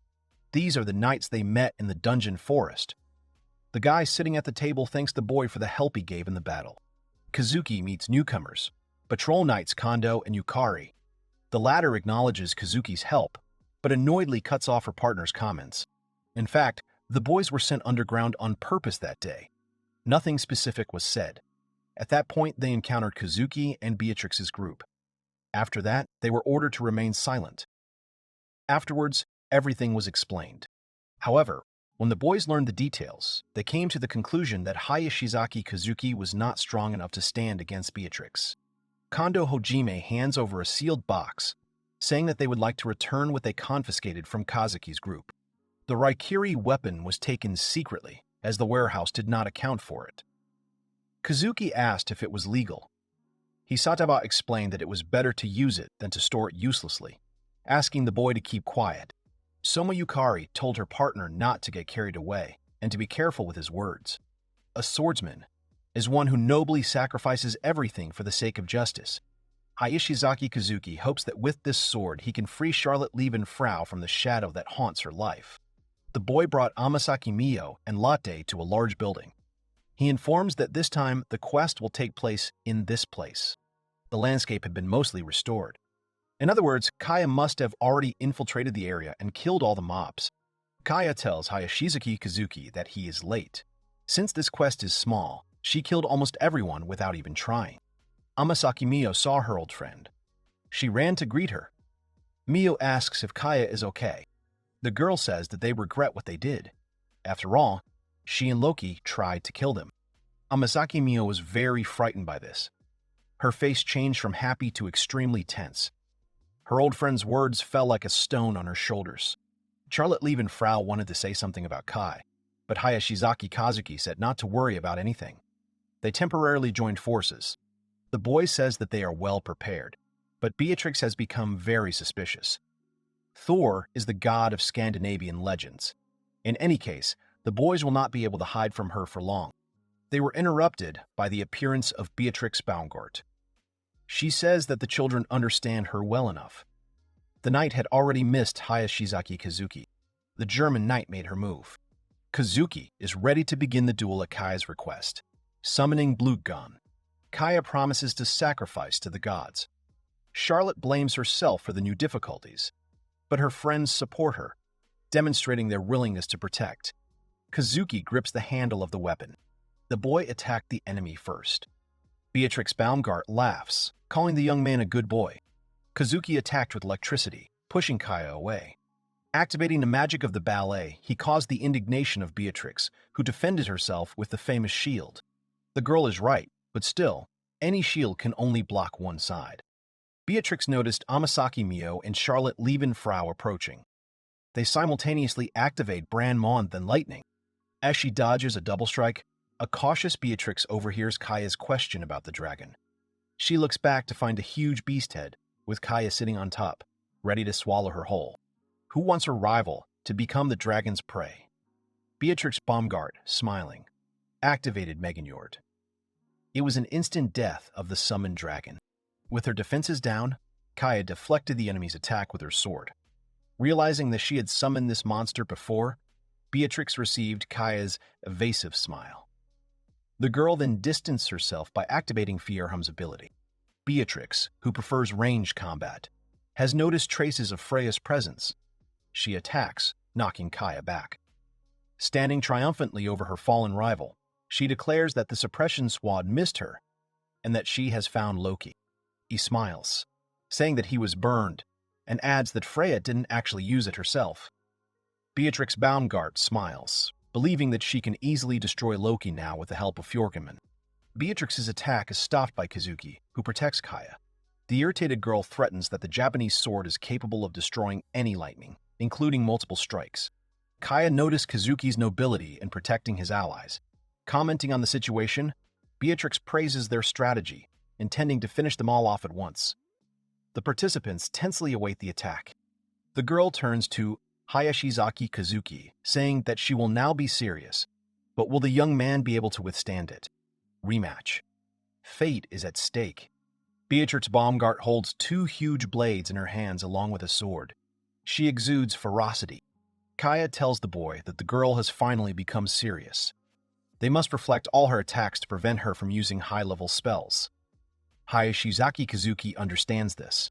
As planned, the boy will have to parry all of Beatrix Baumgart's attacks. Others, with their attacks, will interrupt the summoning of her spells. The girl attacked the boy with inevitable speed. The floor collapsed where she struck. Hayashizaki Kazuki managed to dodge. He noticed that the girl had sped up. Beatrix Baumgart's face is no longer cheerful. She tells the young man that she has sped up considerably, but will he be able to defend himself as before? Attack after attack follows. Hayashizaki Kazuki tries to parry, but it has become much more difficult than before. While watching the battle, Kazuki discovers that Beatrix is casting spells in response to attacks. As the girl prepares to summon the creature, Kaya advises Mio to immediately disrupt the ritual by acting decisively. The battlefield is rocked by an explosion, but victory is illusory. Kaya demands that Mio immediately summon her again. Meanwhile, the enemy moves forward rapidly towards Kazuki, who is ready to meet her with his blade. Beatrix Baumgart ran past the boy with ease. She shouts that Hayashizaki Kazuki is too slow. She decided to weed out the ranks of their team and starts with Charlotte Liebenfrau. The girl was in her armor and ready to defend herself. The opponent easily broke through the collider field. The girl rushes at Charlotte to get rid of her. With just one blow, Beatrix Baumgart knocks off all the armor the girl is wearing, sending Lotte flying to the side. Hayashizaki Kazuki rushed to rescue his comrade. No matter how fast she is, the boy must deal with her using prediction. This overwhelming power does not allow them to do what they have planned. They fight with swords, when suddenly Amasaki Mio calls out to the boy. Kaya summons fire by activating her wings, but Kazuki warns that the trick won't work due to Beatrix's shield serving as her main defense. The enemy rushes towards Mio. To protect her, all the girl's attacks as a fire mage are completely useless. Hayashizaki Kazuki ran towards his friend because Beatrix was already heading towards her. Beatrix Baumgart deals multiple blows, shouting to her that her end has come. The enemy deals her the decisive blow, but her blade was stopped by Hayashizaki Kazuki. He put his sword in front of the blade, stopping the crushing blow. Beatrix Baumgart says that this is to be expected from a boy. The lives of his comrades are more important to him than anything else.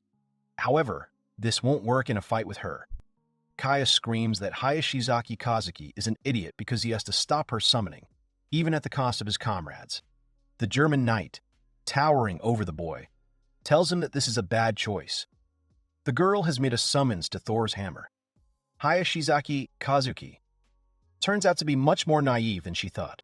Beatrix Baumgart's eyes are filled with anger and ferocity as she activates the first materia. Hayashizaki Kazuki shouts at Amasaki Mio to defend herself.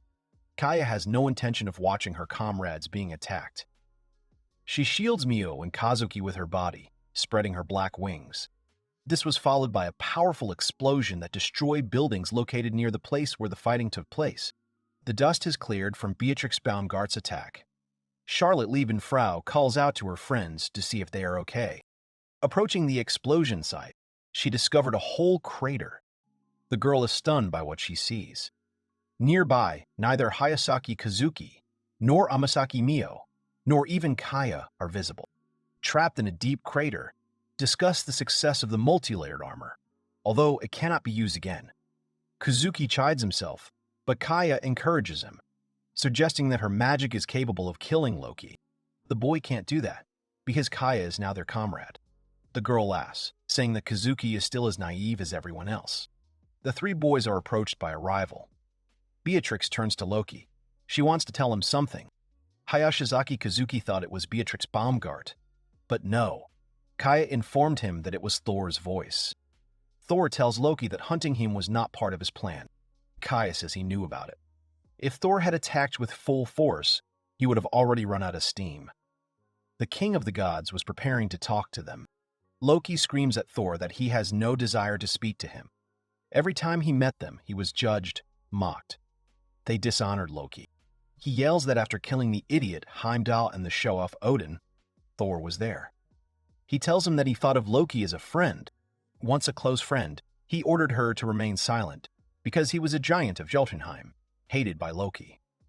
The snake that appeared under Kaio prevents her from continuing the fight, promising to warn her allies about Loki's next move. Kaya tells him that as long as they cherish their bond, the team has a chance to win. Hayashizaki Kazuki should know this. After the conversation ends, Beatrix enjoys the children's panic, insisting on ending the battle. Mio suggests that Kazuki cut a path through the defenses and escape, otherwise he will die. Charlotte confidently reassures him. She believes that if she is captured, the others will be saved. Amasaki Mio wanted to interrupt her friend's speech, but she failed. Charlotte Liebenfrau says she always knew about it. The girl believes that all the misfortunes are because of her. Then she sought refuge in this country.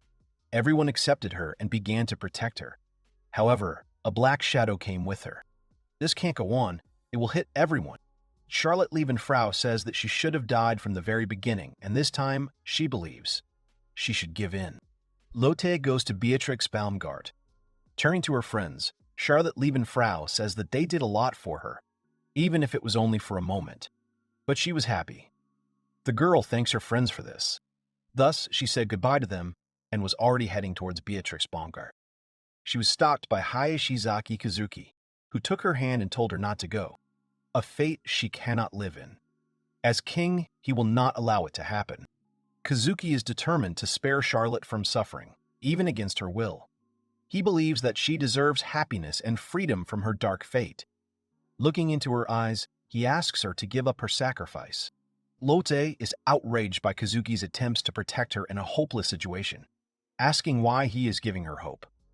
Approaching, the boy gently kisses her lips, firmly declaring his intention to protect the girl. Kiss of the oath. Put your life on the line to protect someone you love. The boy says he won't let Charlotte Frau talk about it anymore. He knows the truth about him, who has tasted power and also the fullness of suffering. Hayashizaki, Kazuki makes a summoning. His true name is Prometheus. Kazuki reveals the prophet's identity as the Greek titan Prometheus, the bringer of fire and hope to humanity. Mio confirms the mythological connection. An ecstatic Beatrix marvels at the magnitude of the event. Hayashizaki Kazuki prays to God that Prometheus will lend him his power now. The boy activates the weapon synthesis. Beatrix wants to end the fight between the two titans. Watching the fight, the friends worry about Kazuki, whose resistance to the formidable Mjolnir seems hopeless. Unable to understand what was happening, Kazuki combined his father's technique and the support of his friends, delivering a powerful blow that destroyed Beatrix's armor. She falls lifelessly to the ground. With another spell, he finished the first one. Beatrix Baumgart now realized that Hayashizaki Kazuki was indeed Vasilevsky. The boy returned to his partners. He hugged Charlotte Frau, telling her that she shouldn't worry about anything. Lotte burst into tears, leaning on her savior's shoulder. Amasaki Mio, Hayashizaki Kazuki, and Charlotte Frau stand in the middle of the crater. They have defeated their main opponent, Beatrix Baumgart. Odanashi Kagwa notified her superior of her victory over the German knight. Having received approval, the head of the Magic Club humbly accepts the orders given by her father. The compatibility level increases dramatically, but it can only be used once. With a simple kiss, the boy can summon 10th level magic. This ability was given to him by Leem. In this situation, there was no other choice. Amasaki Mio is worried about this kiss. She asks Hayashizaki Kazuki if he would kiss her if she were in a similar situation. Her face turns red from embarrassment. Hayashizaki Kazuki simply and casually says that he has already done it. Amasaki Mio is shocked by this, because she does not remember this event. The boy said that it is so, because Mio was on the verge of death. While she was dreaming about the kiss, it actually happened. Hayashizaki Kazuki doesn't understand why the girl is so shocked by this. After a brief silence, Amasaki Mio tells him to do it right here and now. The girl wants a kiss. Hayashizaki Kazuki didn't understand it at first. Turning around, Amasaki Mio was already asking him. Otherwise, as she said, she wouldn't feel special to him. The boy was a little embarrassed, but understood her request. He came up to her and hugged her and did what she asked. Amasaki Mio blushed from this. Giggling, she said that they are all a team and must protect each other. Hayashizaki Kazuki smiles sweetly after what happened. Charlotte Frau wishes she could do it too. Lotte goes to Amasaki Mio, saying that she will take all the troubles away from Hayashizaki Kazuki. The girl waves her off, telling her to leave him alone. The boy is wary. He believes that the knightly order will not come. If they do not return soon, then the boys will be able to return to the witch's hut. Their wait was interrupted by a girl who informed them that the knightly order would not be coming. All three turned to look at her. Otonashi Kagwa has arrived. The president of the magic division, stopping Kazuki, announced that she had not come for the prisoner, but on a special mission. Hayashizaki says that he understood everything and said that they will not interfere. Until the night order arrives, he offers to help her. Otonashi Kagwa apologizes to them, saying that it is a little unpleasant. She raises her hand, activating the deep spectrum. The same shark that she wanted to attack the illegal magician with appears. Jumping aside, Kazuki demanded to know about Kagwa's actions. The president replied that she was acting on orders, the purpose of which was to arrest the illegal magic user Kazuki and Charlotte. Lisa is outraged by the management's decision to arrest Kazuki and Lotte, believing the threat to be minimal. The management claims that there is no time to waste due to the increased danger. The management reported Kazuki's illegal possession of a sacred weapon and resistance to the knights. Lisa denies the accusations, believing them to be false, and the management reaffirms their trust in the professor's protege. The academy is to blame for the Scandinavian Knights incident. The issue is resolved by handing over to Lotte and removing the stigma from Kazuki. Lisa questioned the removal of stigma, pointing to the risks and the opinion of the pillars. The interlocutors called the arguments an empty invention of a dreamy child. The management requests that they be allowed to arrest Hayashizaki Kazuki. After that, When they remove the stigma, they will be able to find out her true identity. Lisa Westwood finds it strange. There is an unnatural atmosphere in the room. At first, the professor thought it was someone's plan, but perhaps it is simply bottomless anger at the one who bears the name Basilevsky. In that case, the professor thinks that Hayashizaki Kazuki and Charlotte Liebenfrau might still be saved. There is a fierce fight between the boy and the student council president of the magic division. She gave him a blow that made his legs feel heavy. The girl sucked out all the magic power from the left side of his body in one attack. Hayashizaki Kazuki yells at the girl that this is a misunderstanding and he doesn't understand why Otonashi Kagwa is doing this. The Magic Division Student Council president approaches him and asks him to be a good boy. Under his body, huge shark jaws appeared, ready to swallow Hayashizaki Kazuki. Amasaki Mio and Charlotte Liebenfrau did not stay aside. They activated and combined their attacks. Charlotte screams for Hayashizaki to do it now, but no one had time to do anything. Only Otonashi Kagwa directed the feeling of pain at the girl. She flew away in the other direction. Charlotte Liebenfrau, sitting on the ground, feels pain and thinks it is an illusion. The Magic Division Student Council president tells Lotte that if she arrests her, the girl will die at Germany's hands. She would like to give her a chance to escape, but they stand in her way. Charlotte Liebenfrau resists, saying that she is not going to suffer because of this as much as the others. Her speech is interrupted by Kagwa, who sends a greater flow of magic into the girl. Otonashi Kagwa's attention is distracted by Hayashizaki Kazuki, who shouts and asks the girl to stop already. He struck her, but she cast a spell that casts a curse and shares the common agony between the two. Kazuki doubled over from the reflected pain after being hit in the stomach by Kaguya. Suffering from the mirror effect of the magic, he looked straight into the eyes of the girl who approached him and cast a reprisal spell. Under the cover of excruciating pain, Kazuki Kagwa moved towards Mio, recognizing her desire to protect her friend. Her attempt at resistance ended in failure. The released tentacles firmly bound the girl. The magic spell, Death Roulette, deprives Mio of her senses, randomly cutting off her senses one by one. The connection with the magical powers will soon be completely cut off. Having failed to achieve results with simple methods, Kagwa decides to increase the impact on Mio. The girl's frightened scream makes Kazuki realize that the president is using other people's fears as a weapon. Realizing his only chance, Kazuki grabs his sword, hoping to knock Kagwa out. But suddenly an enemy figure appears, subordinated to someone else's will, and aiming to eliminate the violators of magic. Through the pain, Kazuki looked at his former mentor, asking about the reasons for such cruel actions. Repeating the spell, Kagwa apologized, declaring an end to dreams and the end of the era of getting closer to the divas. Kagwa's plan failed due to the ice wall erected by Hikari Kyuka. After creating a portal, she ordered Kazuki to evacuate with the girls, aiming to prevent the president's victory. They were stopped by Otonashi Kagwa, who summoned tentacles that easily destroyed the wall of ice. She realized that Hikari Kyoka was eavesdropping. The president says that she never thought that Kyoka would do such a mean thing. However, this is not the best solution, as Kagwa says. If she does not do this, Hayashizaki Kazuki will truly become a criminal. Hikari Kyoka screams that this is not the case and there must be another way. She does not want to lose anyone else. In defense, the girl activates the ice wall again. Otonashi Kagwa notes that it would be better to be a little simpler if Kyoka is so important to Hayashizaki Kazuki.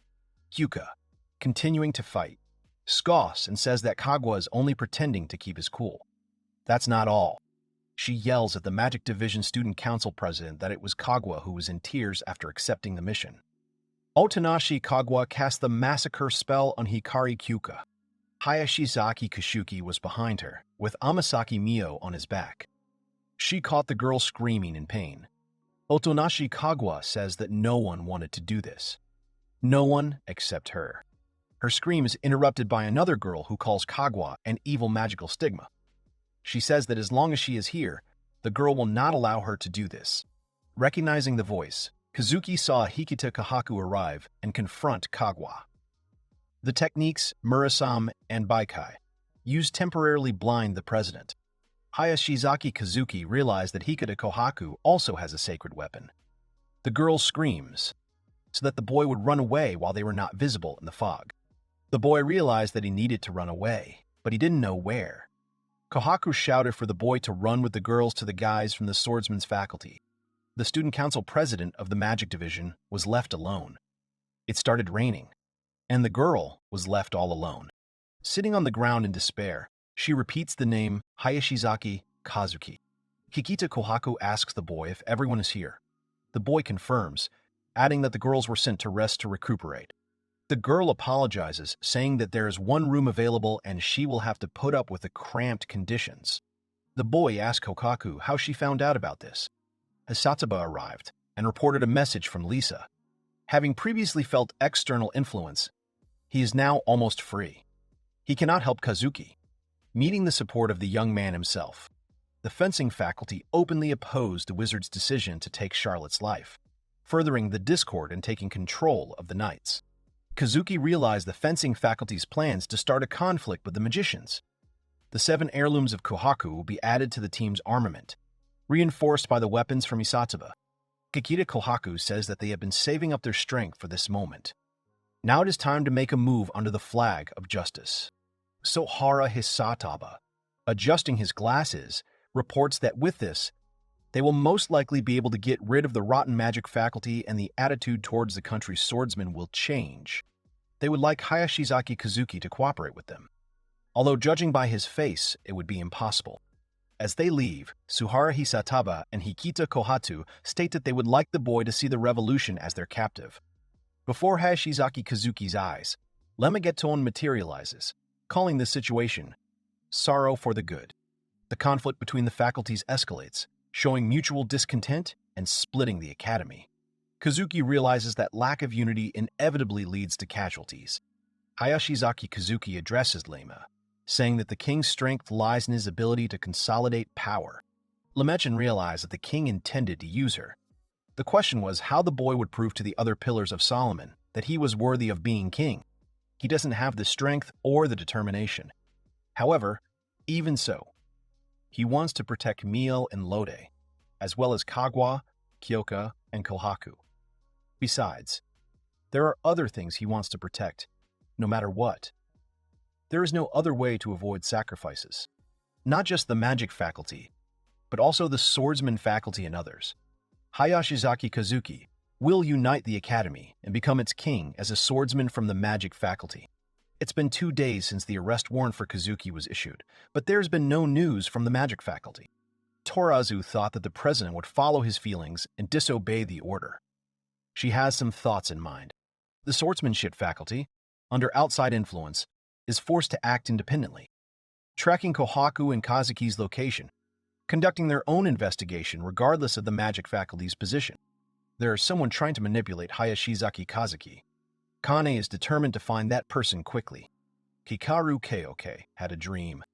When she was 3, the signs started to show, one after another. She turned into an elf. Because her mother didn't believe that she was her child, Akara Kyuka began to think of herself as a monster in the flesh. The family turned away from the girl, and she accepted the fate of an eternal loner and lived like that for 12 years of her life. When she was 14, Kyuka received an enigma. She felt like she had a reason to exist. Even so, to people, she was just a weapon they wanted to make fight. After entering the academy in the magic faculty, Hikara Kyoka met people she could look up to as comrades. Otonashi Kagwa was someone who wasn't afraid of her. The student council president of the magic faculty warmly welcomed the newcomer to the witch's hut, placing her hopes on her. Hayashizaki Kazuki. Because he was an orphan, Hikata Kyuka couldn't hide her loneliness from him. He said that although the girl was a bit rude, her kindness was irreplaceable to him. Amasaki Mio is very similar to Hikara Kyoka. She uses her talent in magic as a basis for self-expression, just like the girl herself. Mio told her that she would prove herself worthy of being an A rank and defeat her. When Hikara Kyoka thinks about them, the girl clings to the end to that hook of hope that she could perhaps become their close friend. The girl standing behind Kyoka asks her if she wants to come back. They are surrounded by white emptiness. Hikara Kyuka expressed her wish that she wanted to return to the witch's hut. In response, the girl smiled. She told her to go back to where everyone was. Opening her eyes, Kyoka realized that the ceiling was completely unfamiliar to her, as was the room she was in. Turning around, the girl saw that Amasaki Mio and Charlotte Liebenfrau were clinging to Hayashizaki Kazuki, licking his face. They swarmed around him on both sides. Mio meowed and Lodi barked. Hikara Kyoka couldn't even find words for it. Everyone was stopped by the question of what they were doing. Amasaki Mio and Charlotte Liebenfrau stopped doing what they were doing. Hayashizaki Kazuki turned to Kyoka. Hikara came at them like a giant, asking for an explanation of the current situation. Charlotte Liebenfrau said that they had gone to a cosplay cafe earlier and took the blame for it. The boy told Kyoka about the whole situation. In other words, the girl says, they were placed here according to their plan. That's why the swordsmen are not helping them out of the kindness of their hearts. Hayashizaki Kazuki reminds them that this doesn't mean they can't escape, but if they leave this place now, they could end up in danger. Hikara Kyoka says that she has no interest in the rivalry between the magic faculty and the swordsman faculty, or anything like that. She also thought that defeating Otonashi Kagwa was just a pipe dream. Her magical potential, techniques, and coordination with the diva were all top-notch. The boy thought that Hayakari surpassed Kagwa in magical potential. Otonashi Kagwa's magical potential is very high. She feels that she is developing it quite quickly, even though she was born without it. Mio thought that it was the same as being born with it. There are many guesses about this. Techniques for expanding magical capabilities are developed in secret, using science to change the human spirit to increase magical power. Hayashizaki Kazuki had heard something like this before. Suddenly, the boy remembered that he still hadn't thanked Hikari Kyoka. Looking into her eyes, he says, "Thank you for saving them." Amasaki Mio and Charlotte Liebenfrau did not remain on the sidelines. They also thanked Kyoka for coming to the rescue. Embarrassed, Hikara denies saving the boys, citing confusion over Kaguya's actions. Not understanding human morality, she rejects thanks, for which Mio reproachfully advises her to simply accept them. In any case, Kyoka always appears at the right time and in the right place. Mio believes that Hikara is keeping an eye on the boy. The girl did not answer the question and looked away. A fierce Amasaki Mio appeared behind her, noticing that she had looked away. Hikara Kyoka casually calls it a coincidence. The young man says that Kyoka is simply a calm person, so she can instantly detect danger. After she's saved his life so many times, he doesn't think it's an exaggeration that the girl has become a hero to him. Hikara Kyoka became embarrassed and said that he was exaggerating after all. Amasaki Mio and Charlotte Liebenfrau stuck to Hayashizaki Kazuki, saying that they were always ready to save him too. Kyoka says, in other words, that she is in a locked room with free dreamers. Amasaki Mio snaps back, asking who she said were dreamers. Hayashizaki Kazuki smiled, saying that it is what it is. He thought it must be unsettling to be in the same room with a guy. The boy swears by Hayashizaki's style that he won't do anything weird to Hikara Kyoka. Since there are other girls here, the boy asks to feel at ease. Kyoka asks not to worry about it. She's more worried that the girls will behave inappropriately in his presence. Amasaki Mio jumped up angrily after these words. She says that there is no girl who would do something indecent before marriage. Kyoka asks her not to say stupid things. Lodi asks Kazuki what they are talking about, but she is better off not knowing. Ayakara Kyoka says that with people like that surrounding Hayashizaki Kashuki, it's hard to see anything but bad tendencies. She wonders why the maid costumes. Mio says that Kazuki likes it. The boy said that he doesn't have any specific tastes. Amasaki Mio reported that Hikata Kohaku brought it because the clothes were prepared in advance. The girl thought the maid costume was quite nice.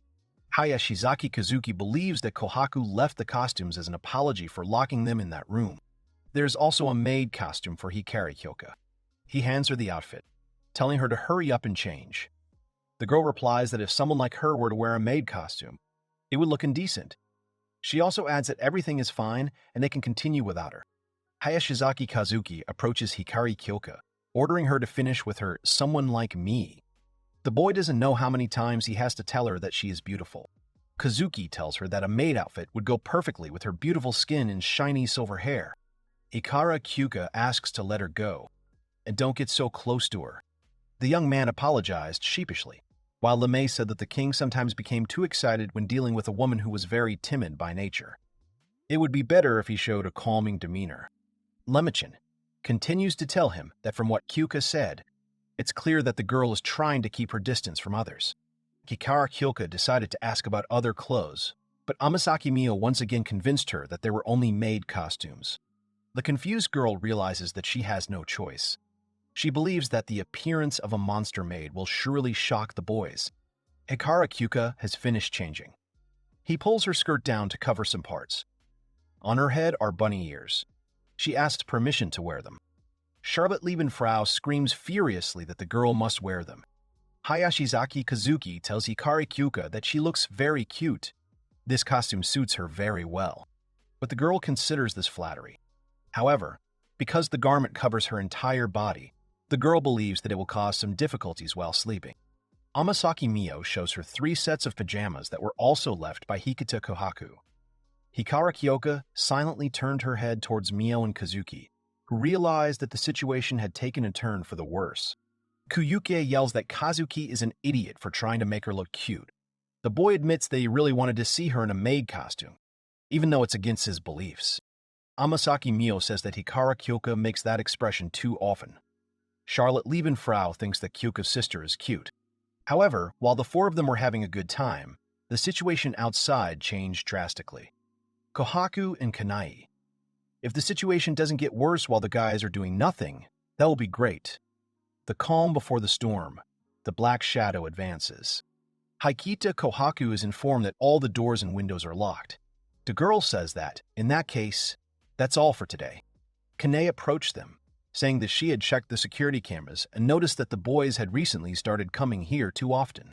Although Kanai wanted to check the place, the lock had been changed without her knowledge, and she was unable to open the door. Despite this, the Fencing Division Student Council President wants to know what Kohaku and Sohara are planning at this place. Kagawa interrogates Kohaku about Kazuki's whereabouts. Calling the question ridiculous, Kohaku cites the rules of the faculty where leadership belongs to the strongest, including the possibility of changing the president through a duel. She says that it would be embarrassing if Kanye were to be defeated at her own game. Hikata reminds Kanye that she will no longer be able to serve as the student council president. The president responds to Hikata Kohaku, calling her a rather arrogant first year with high self-esteem. The girl shouts at Haruki and Kagura to use the sacred weapon to defeat Kanie's assistants. The opponent of the Fencing Division Student Council President will be Hikita Kohaku. Kane attacks Kohaku with Kurasame Randu, demanding that Morasame be frozen. After countering with Tenran Kamaitachi, Kohaku unleashes a deadly Tarodachi on Kane. The girl releases the soul of the sword, Asura Ryudan. Hayashizaki Kane is literally pinned to the wall. Ikita Kohaku addresses the president, saying that she is indeed the strongest swordsman. However, she is a swordsman from a past era who naively continues to use normal swords. The girl promises to create a new era before her eyes, in which pathetic swordsmen like Kanae will cease to exist. The president calls Kohaku quite impudent for getting her hands on the power of the sacred weapon. Although sacred weapons can be really useful, the girl won't be able to change the world that way. Akita Kohaku proudly says that her mission is flawless. Kani mocks her, explaining that despite the title mission, she simply wants to rule the swordsmanship faculty. If someone like her were to rely on the power of the sacred weapon, there would be no chance of defeating Otonashikawa even if they fought her 10,000 times. If that happened, the relationship between the houses would take a dangerous turn. In order to prevent this from happening, the student council president of the fencing division will stop Ikita Kohaku to prevent the waste of skills. The girl screams that Kane is a loser who, despite not being able to raise a finger to her, continues to lecture her from her pedestal. Kohaku is about to strike, calling Kane a president with a brother complex. Using the art of drawing her sword and attacking in one move, Hayashizaki Kazuki stopped Hikita Kohaku's strike. The attacking girl was surprised. The fencing division student council president was able to repel Tarotachi with EIA. Kanai hoots at her opponent, saying that she can't bear to see the kindness of Hayashizaki's face, so she speeds up the pace. The president yells at Hikita Kohaku, who is parrying her attacks, that it is quite brazen to say such things in her condition. Kani displays high speed, causing Kohaku to recognize her opponent's hidden strength. Despite needing to warm up, Kohaku activates the Moonblade sword, changing the course of events. The student council president of the fencing division easily moved behind Kohaku, asking if she was giving up. Harugi activated the soul release of the torn Jane Sheen sword, which dealt a crushing blow to Kanai's back. Looking away, the president saw that Torazu and Iori had been defeated by Hikita Kohaku's henchmen. She smirked as she fell. Kanai thought that she wouldn't make it in time. However, she found this battle interesting. Kohaku's partner turned to her, asking if she was okay. The girl looks at Kanai and thinks about hiding her killing intent and fighting half-heartedly. She thinks of this man as even more of a sword demon than Kazuki.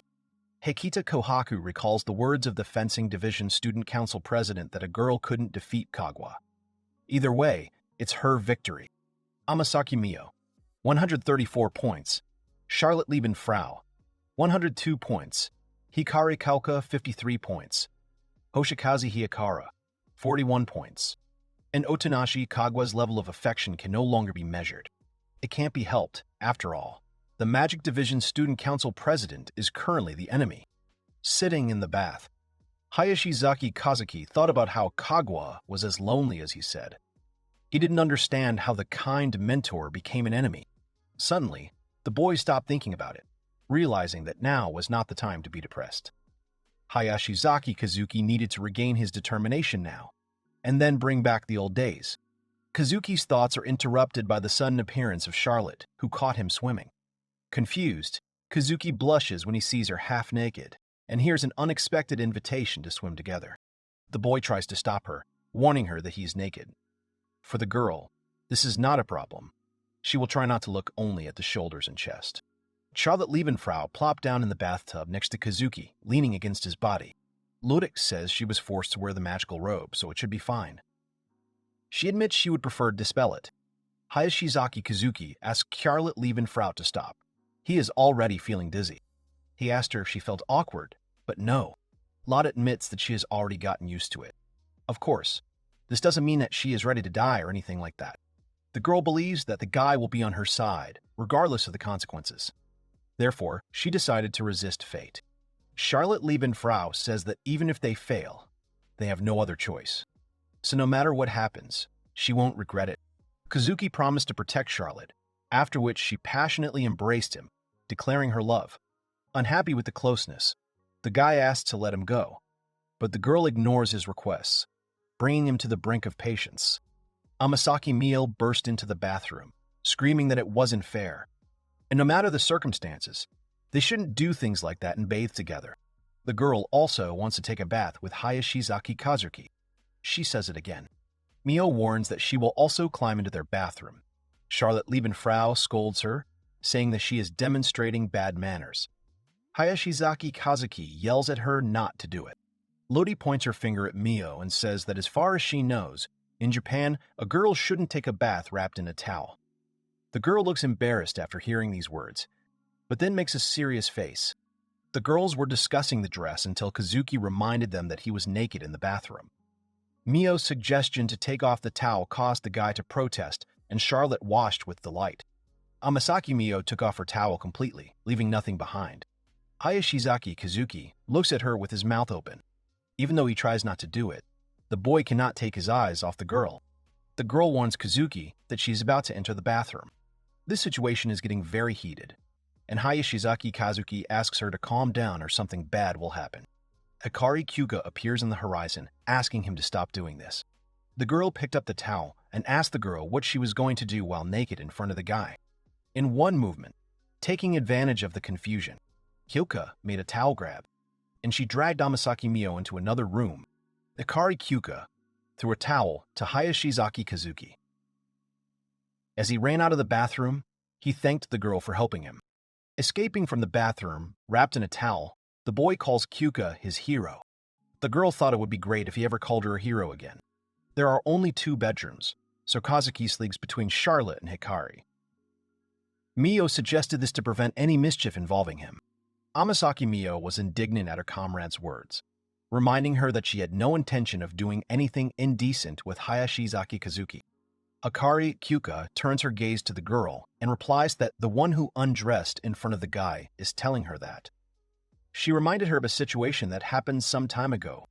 The remaining Mio and Charlotte calmed down, and Hikaru lies down next to Kazuki, embarrassed by the closeness.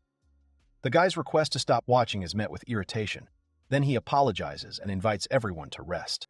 Kohaku woke Kazuki up with urgent matters. The sleepy boy opened his eyes, suspecting that the early visit was a sign of trouble.